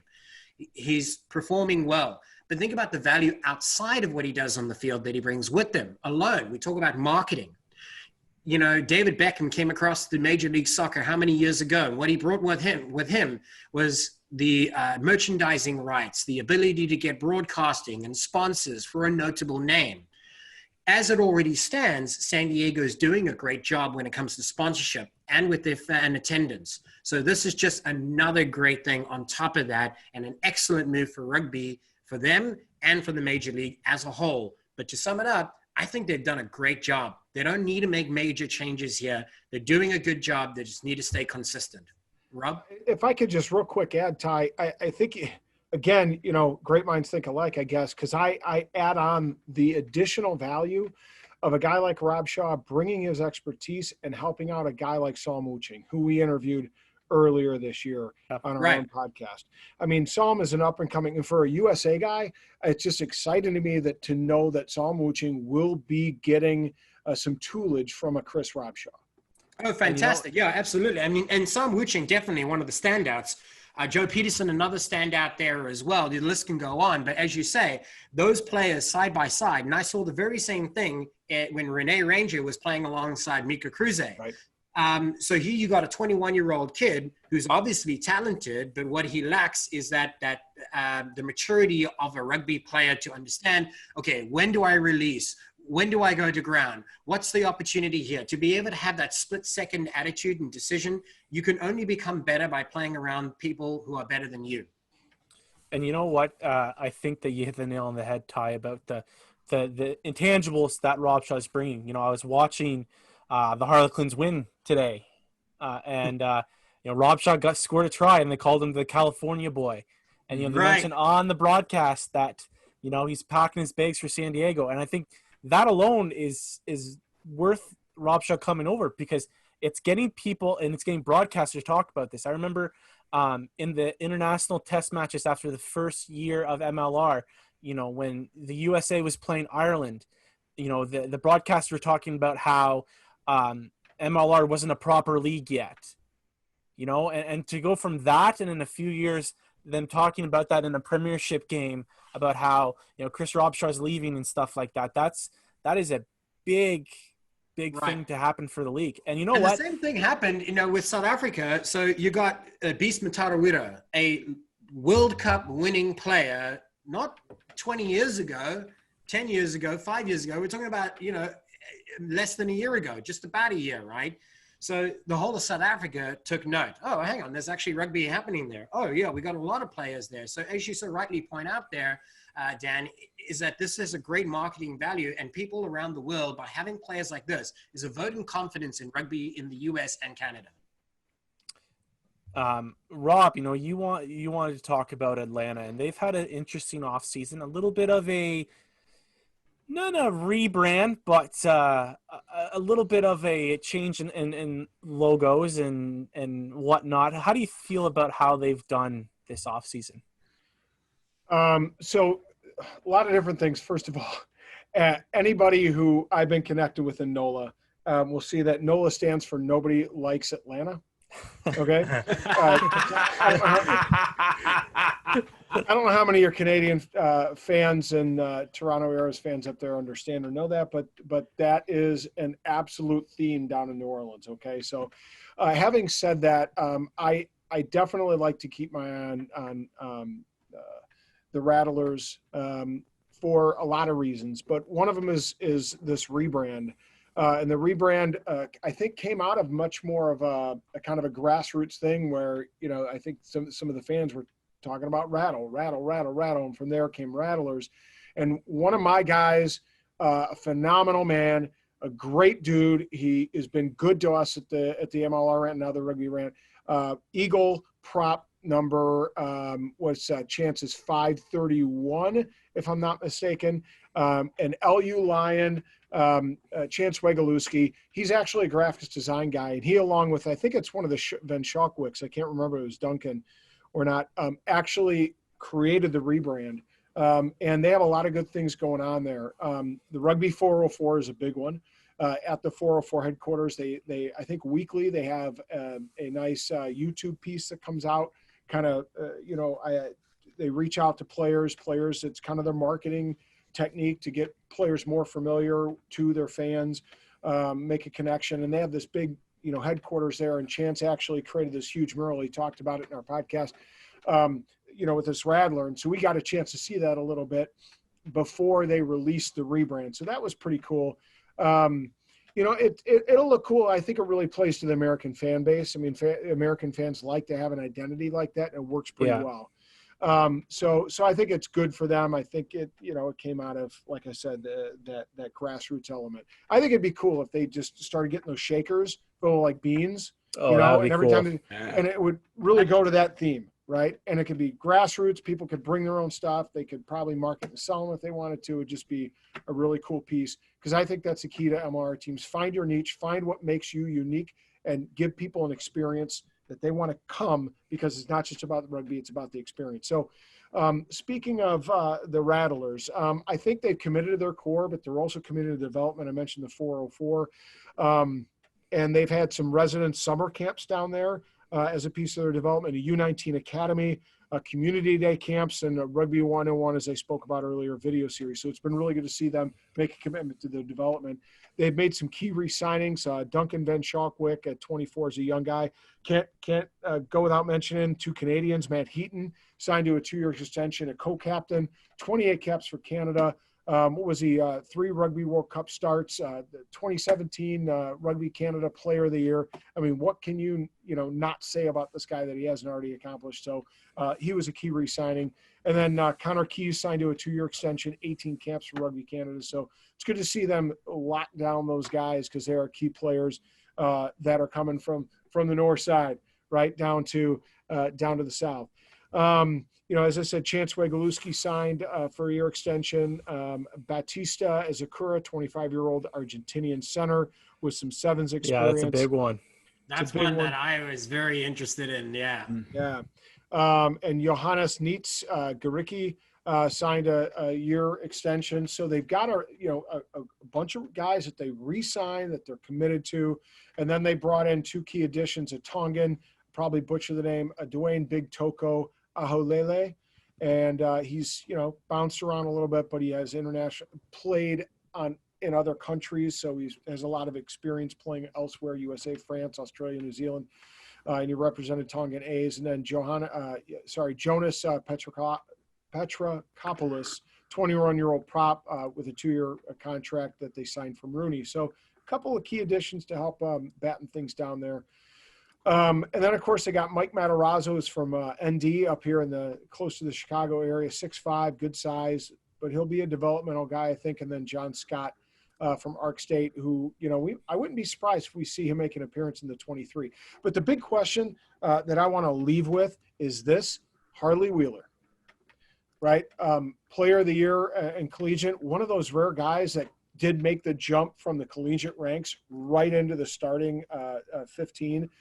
Strong physical kid, right? He gets signed to play with the Sevens tour, right? And so by the United States, so he's not going to be playing for him. And now though, with the Sevens tour actually be in stoppage, not be going to be played this year, the question is, will Harley Wheeler be brought back into the fold moving forward? And if he is, look out, because he is a load on that wing.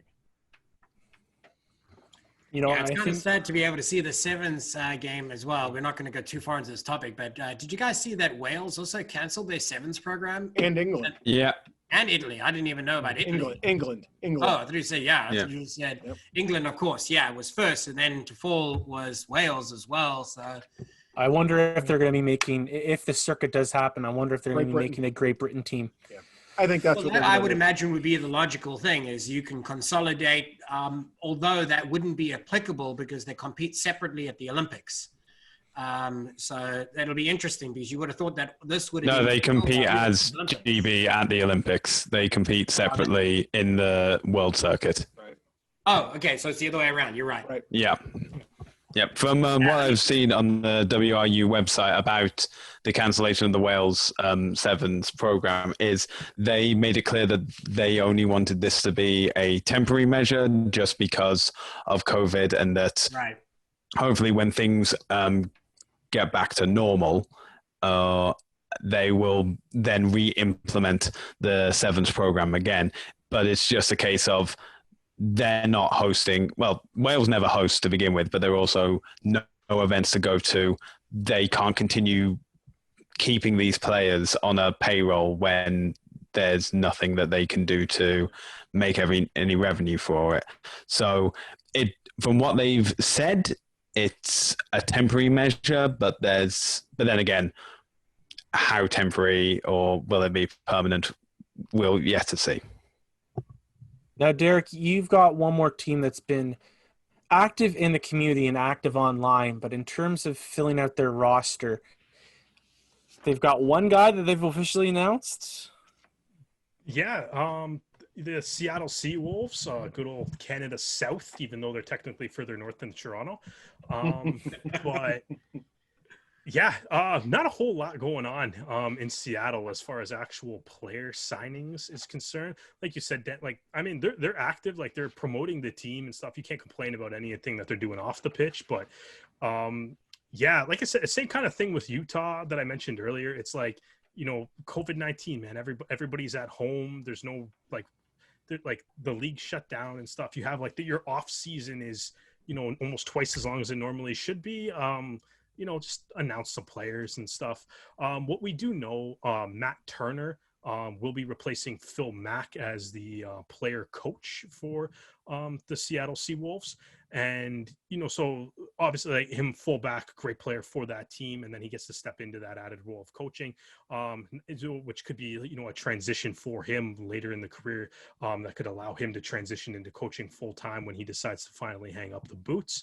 And then that's the only signing that's been announced by the Seawolves, but the London Irish have done all MLR fans a solid and have announced that Ross Neal will be returning to the Seawolves after he finishes his stint with the London Irish in the Premiership this year. I guess that's kind of maybe one of those weird things that you wouldn't have been able to do without COVID postponing the season, is that Neal's actually kind of gets the opportunity to go back and during the off season can actually go back and play for the Premiership, then come back over to Seattle to represent the Seawolves in MLR next year. Beyond that, though, that's all we got as far as signings go. We do have their draft as well. They signed Aaron Matthews, who, man, he looks like an outstanding back. He's very versatile as well. Kind of looking at his highlight reel on YouTube, he's playing fly half, he's playing center, he's playing fullback. So that's an unreal pickup for them. That's something too that it's kind of weird. It's Seattle's been one of the best teams in the league throughout the entirety of the MLR, and then this is the year that they're terrible. the season ends after 5 games, they end up picking 5th overall in the draft and can get Matthews, which just makes their centers like that much better. Their center group is realistically, their center group is quite solid with Suniula, Busby, Ross Neal, Barton, Iosefa. Like, they have good centers. I mean, we have I don't know how many of those guys are coming back or because they haven't announced anything, but their center group is good. So, but they're at fly half, I felt like obviously Ben Sema got rocked pretty hard in the that exhibition game with the Tasman Mako. And so Scott Dean had to kind of stepped into the fly half role, and it's like he kind of struggled with it, and that was he had some troubles there, and Suniula kind of moved back to it as well. But it's like you can kind of tell that's like they would rather have Suniula playing center. So like depth at fly half seems to be an issue for Seattle. Sema obviously came back toward the end of the season, and hopefully he would have been healthy for the rest of the year, but we don't get a chance to see that. And maybe Seattle would have been able to turn their year around, but depth at fly half is something that they need. So the fact that Aaron Matthews is capable of playing fly half, at least is like that at least they're making a move that shows me that you're trying to address a need there. Their other draft pick was Nick Taylor from Lindenwood. Rob very proudly showing off that flag there. And yeah, same thing. Taylor, I'm a big fan of Nick Taylor. He's very good on the defensive side of the ball, which is something that you definitely need. Very solid, steady tackler. Also, great ball carrier. Everything that you would need out of your center, you can expect from Nick Taylor. But again, he's centers, and as I guess kind of like went through, it's like they got a lot of good centers on Seattle. I do appreciate a lot that Seattle, being representing Canada South as well as they can, did find a way to draft a Canadian in the draft where Canadians weren't thought to be eligible. So I did love that. But yeah, that's, so again, it's kind of one of those same things. It's like with Utah, like I like the moves that they've made. Like, I mean, I like that this Turner and Neal are back. I like their draft picks, but this is all we have to go off of right now. And I feel like, I kind of said earlier that it was like, Utah's answered 30 out of the 50 questions on the exam. I feel like Seattle's slept in and hasn't got to the school to do the exam yet. It's pancake just, commercials are pretty good though. Yeah, exactly. The pancake commercials are outstanding. That's why they're late. They're making pancakes for breakfast. That's why they haven't got to school on time for this exam. Have you Canadians sold them any syrup yet? That's what I want to know. Well, we should, man. We should. That's what. Yeah, we should. There's a partnership. Yeah, we should. Next time we get the next time the Arrows go down to Seattle, we should just bring them some syrup. A bottle of syrup. Yeah. Yeah, there we go with the pancake mixed syrup. It can be a lovely partnership. It's a great social, right? Yeah, some beer, exactly. Pancakes. Exactly. Yeah. So I mean, that's kind of what we have to go off of right now. It's like they haven't really done much. They have a great team. I think it's kind of fascinating because obviously they're the back-to-back defending champs properly. But they also kind of had a terrible 2020. And it's interesting to be like, what do you do with that? Do you kind of go like, oh, hey, we got problems that we need to fix and maybe slap the panic button on the small sample size of only 5 games? Or do you be like, now we're one of the best teams in the league. We're the back-to-back champs.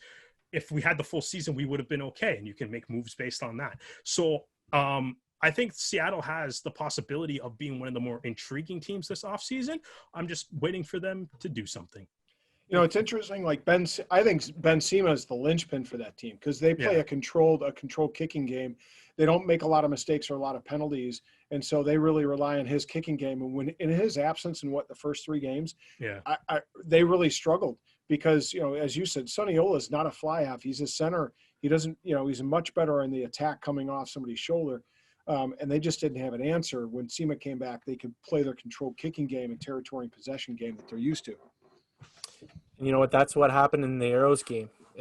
Penalties were given, and Toronto kicked the ball, for possession, and then kicked the ball down their throats by scoring on all those penalties. Stu, you're going to finish us off with the last team. How did you feel how Old Glory's done this offseason? Well, looking at Old Glory's website and social media output, it's been a bit light compared to the 2 other teams.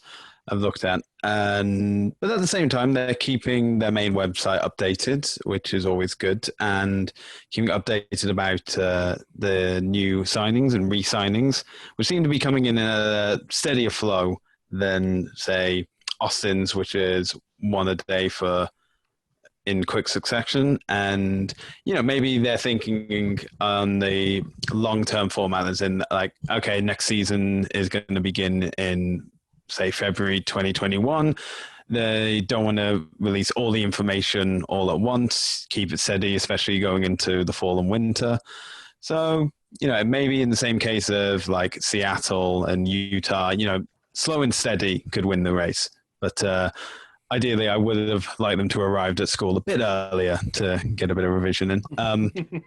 Now, about new signings, one player I want to focus on is David Beach, and these are some of the stats I have for him.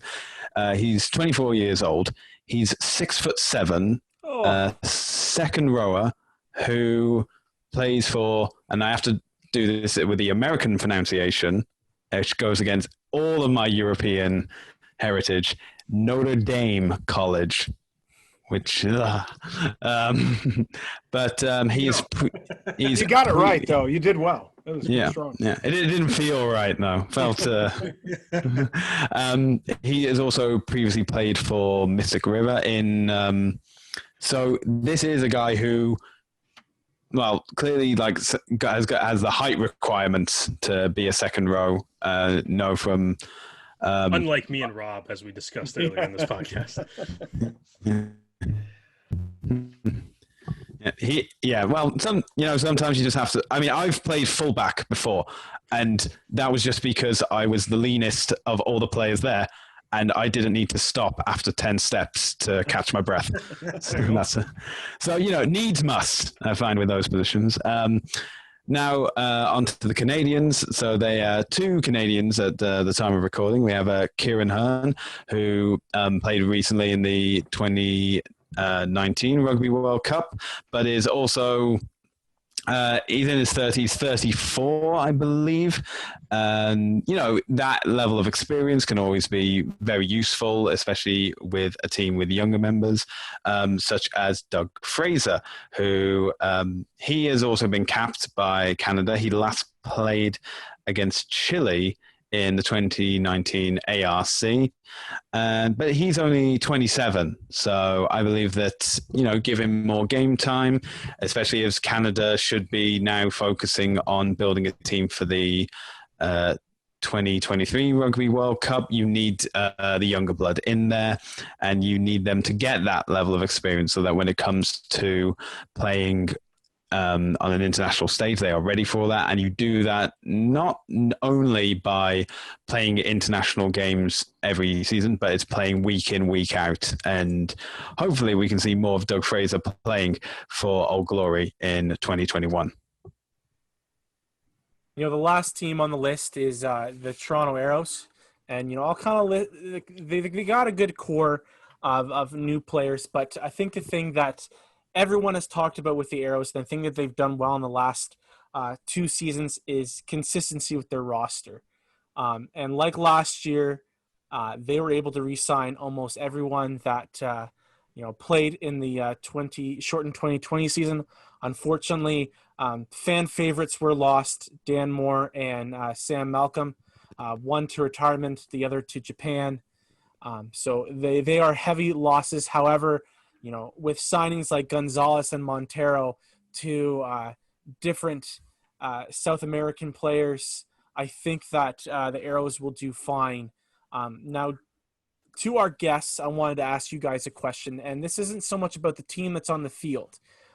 As outsiders, how have the Arrows looked in terms of connecting with their fans? Because, in my opinion, the Arrows have been one of the more active teams in terms of, putting out content like their Arrow reviews where they interviewed the players during their game. So they've done different things, and other teams have certainly done it. But how does it feel as outsiders to see what they've done? Well, I know Rob and I have had conversations about this in the past, and first of all, we have to recognize the culture that's around the club starts with its core, and that's the management and what they project to the players share that with the fans. So it's fantastic. I mean, from our point of view, we look at the teams as a whole, how they fit into the league, and then we break it down and we look at, okay, what is each team's contribution to the game and to the communities of rugby communities around them. So Toronto Arrows, they do a great job of engaging the fans, but the fans themselves also do a great job of giving back. So, for example, is the online presence that they have through social media. Recently, Doug Wilkie, who was on our show alongside some of his other peers, started the Toronto fan group, right? Interestingly enough, I actually mentioned to Doug, I'm like, Doug, like, you got a golden opportunity, man. Just call it Arrows Up. Like, you guys say it everywhere. Put the hashtag, name it as the group. Everything somebody types with that is going to go back to your group. Next thing you know, within inside of 4 weeks, I think or maybe 5 weeks, they did 3,000 members. So phenomenal, right? And this is a fan-driven support network. So this is what you want to be able to see. It's a reflection of the culture around the game and the greater rugby community there. Now, unfortunately, they didn't have a home game in 2020, right? But, and I'm sure Rob will speak to some of this as well about the challenges there.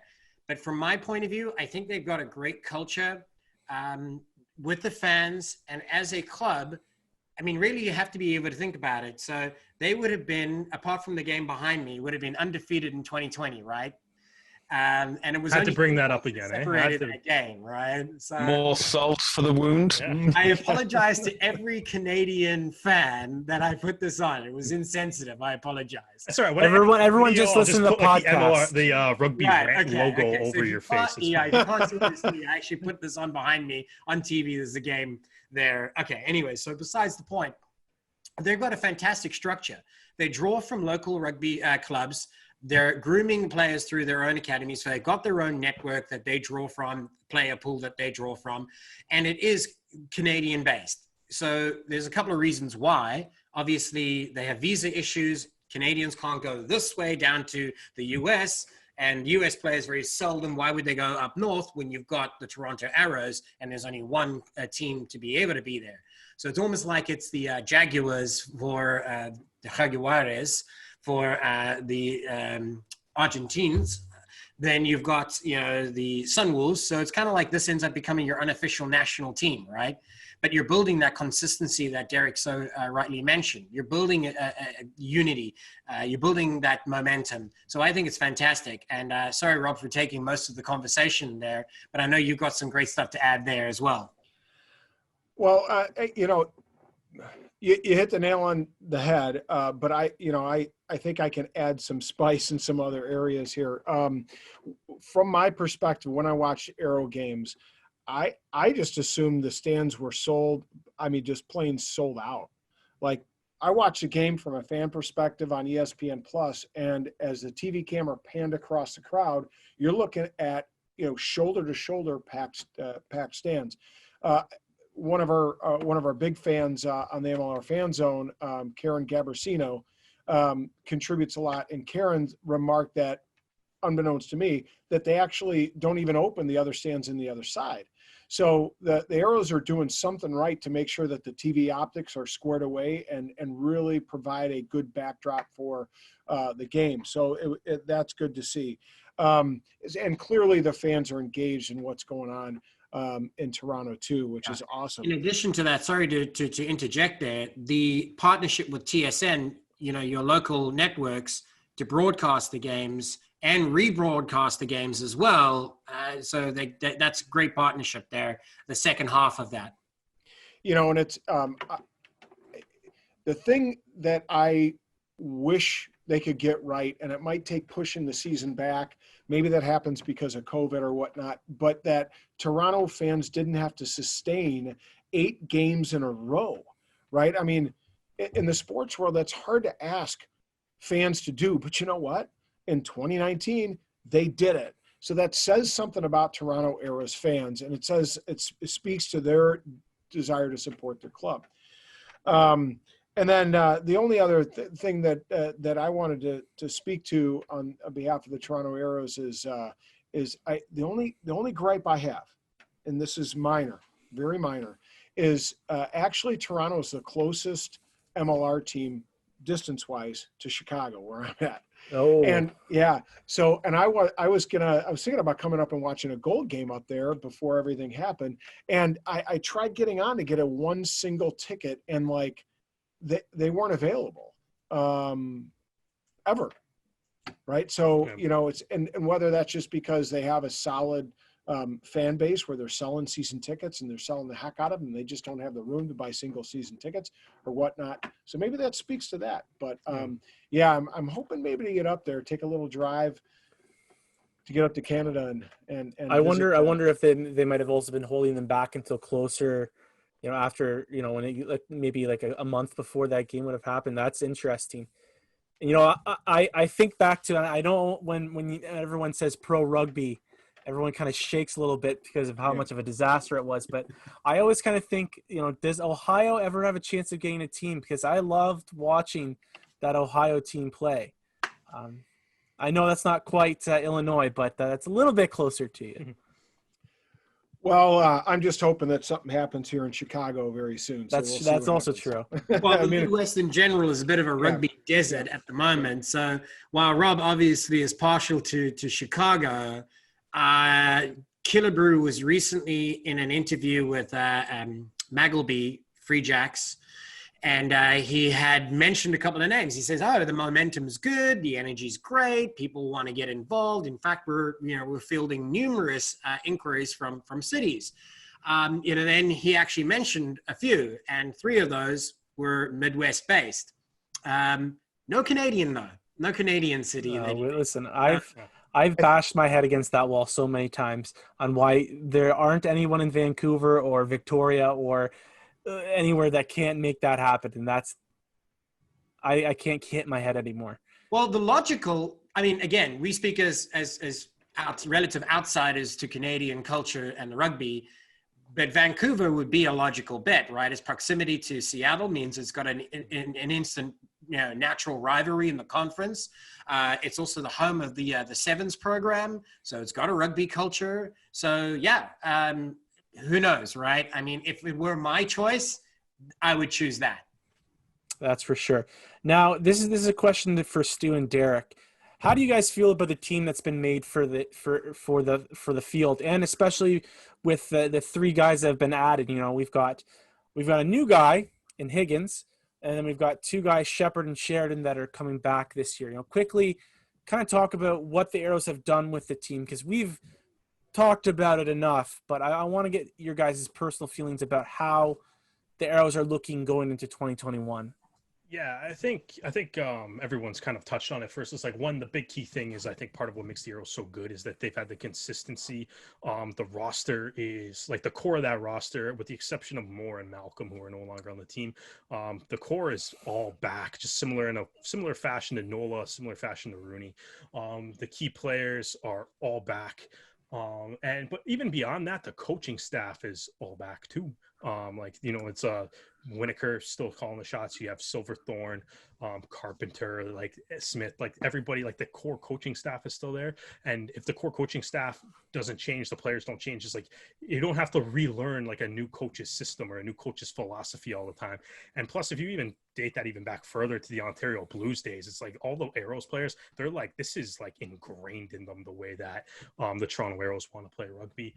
I think for me, like having all the players back is great.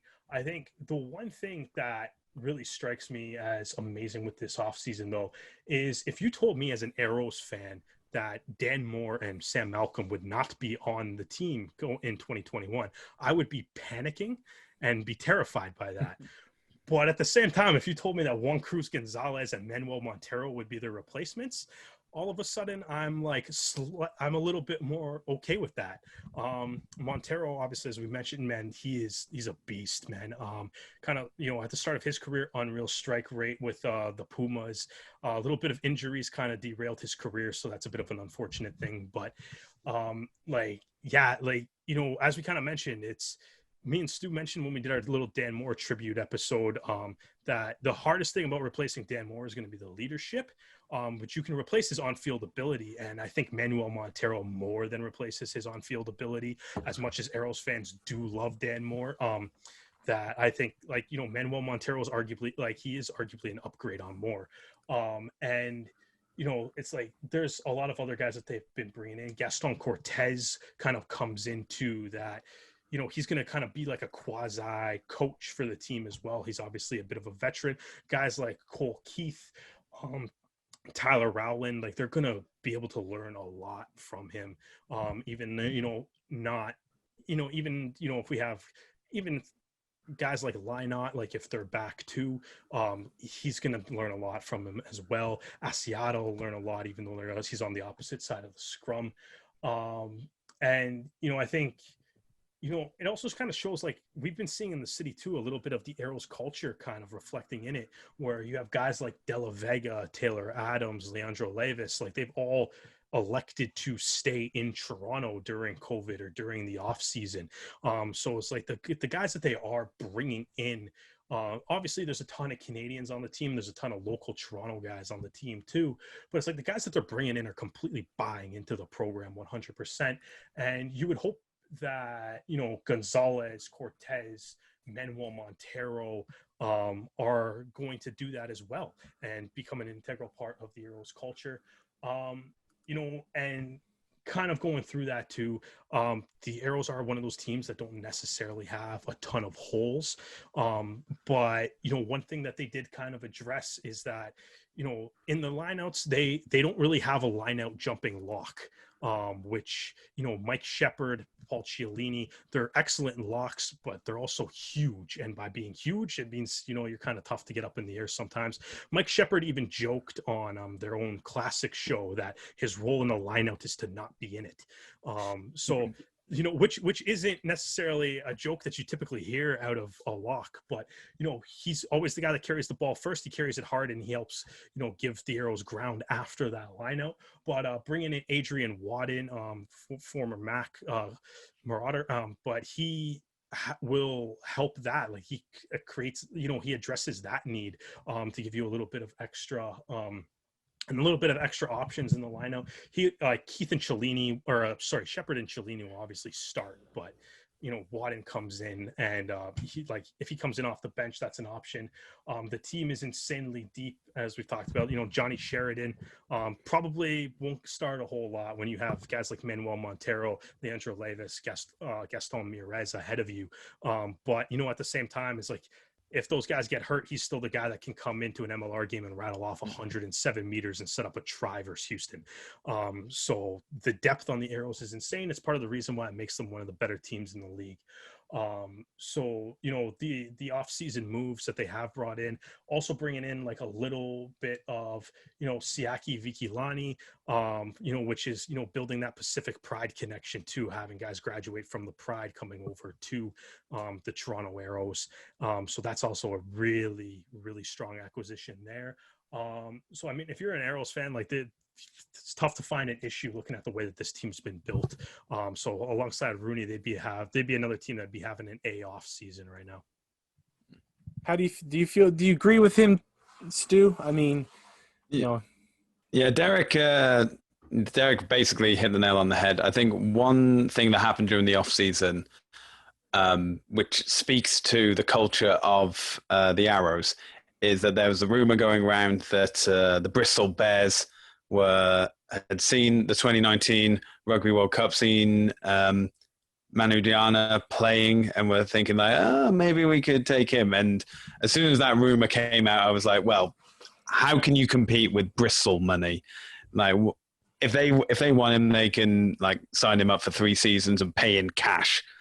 And yet, a few weeks ago, we obviously see on the re-signing list that he's doing another season in Toronto as well. And as a Brit, it's been difficult to explain to my friends back in the UK of how after a game, you can go to Williams Landing in Toronto and 20 to 30 minutes later, all of the Toronto Arrows have turned up.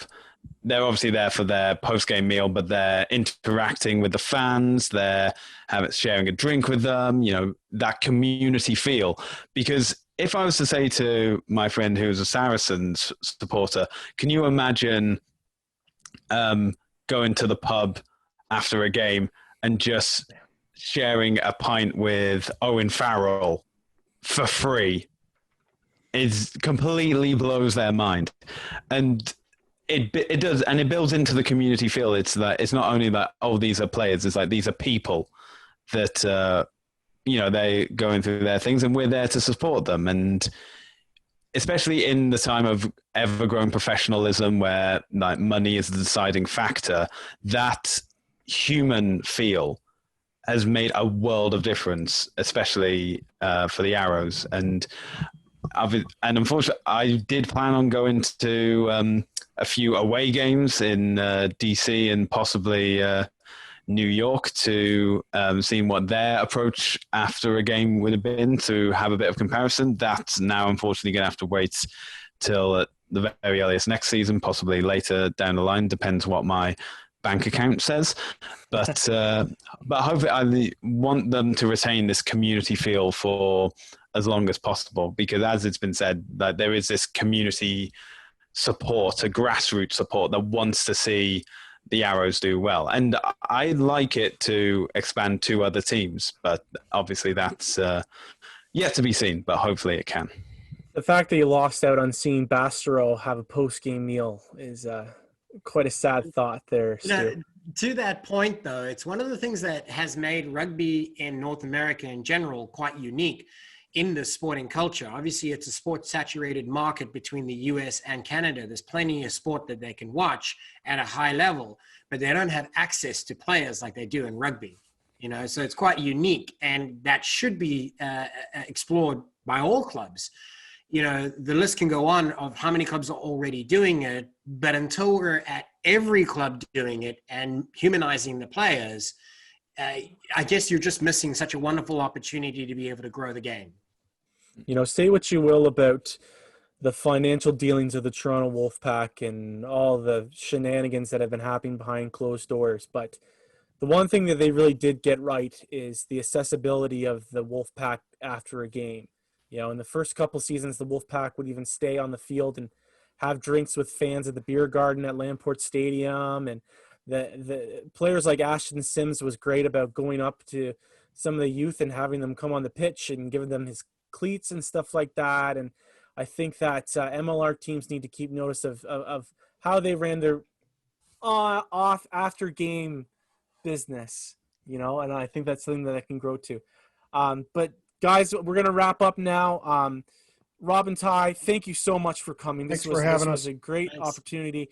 Now, if any of our listeners want to find you guys, where can they find you? Well, they can find us on our social media accounts, Twitter, Instagram, and of course also Facebook under the handle Rugby Rant Pod. And you can follow our page where on Facebook we will show all of our live interviews. Every Wednesday at 8 p.m. Central Standard Time, we'll be doing a live interview, what we call Run, Pass, or Kick. Rob is actually the man who will deliver the questions in that format where the guest either gets the opportunity to run with the answer and answer the question, should I say, pass on it, simply sidestep that one, move on to the next. It's always entertaining to be able to see them do that. And or to kick it. To kick it would be to kick it back to one of us, and we'll answer on their behalf. So that's very, very popular every Wednesday. You can see it on Facebook page under the handle once again at the Rugby Rant Pod or the MLR Fan Zone. They'll be shared to both those groups. And we also do, in addition to that, the Rugby Rants, and they will be the Rugby Debate episode. So we're just a similar format to what you guys had here, is we talk about the hot topics in rugby and we kind of break it down for MLR fans to get a better and more in-depth understanding about the topics.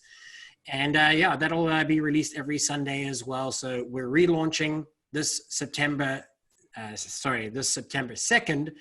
I'll let Rob tell you about that interview though, because he arranged that one. Yeah, so we're fortunate. We've made arrangements to have assistant coach for the LA franchise, Stephen Hoyles, is going to be joining us live. So we're excited to have him join us and tell us a little bit about his role and what what the LA franchise is. It going to be the Giltinis? We don't know, and dig into that a little bit. So that's exciting.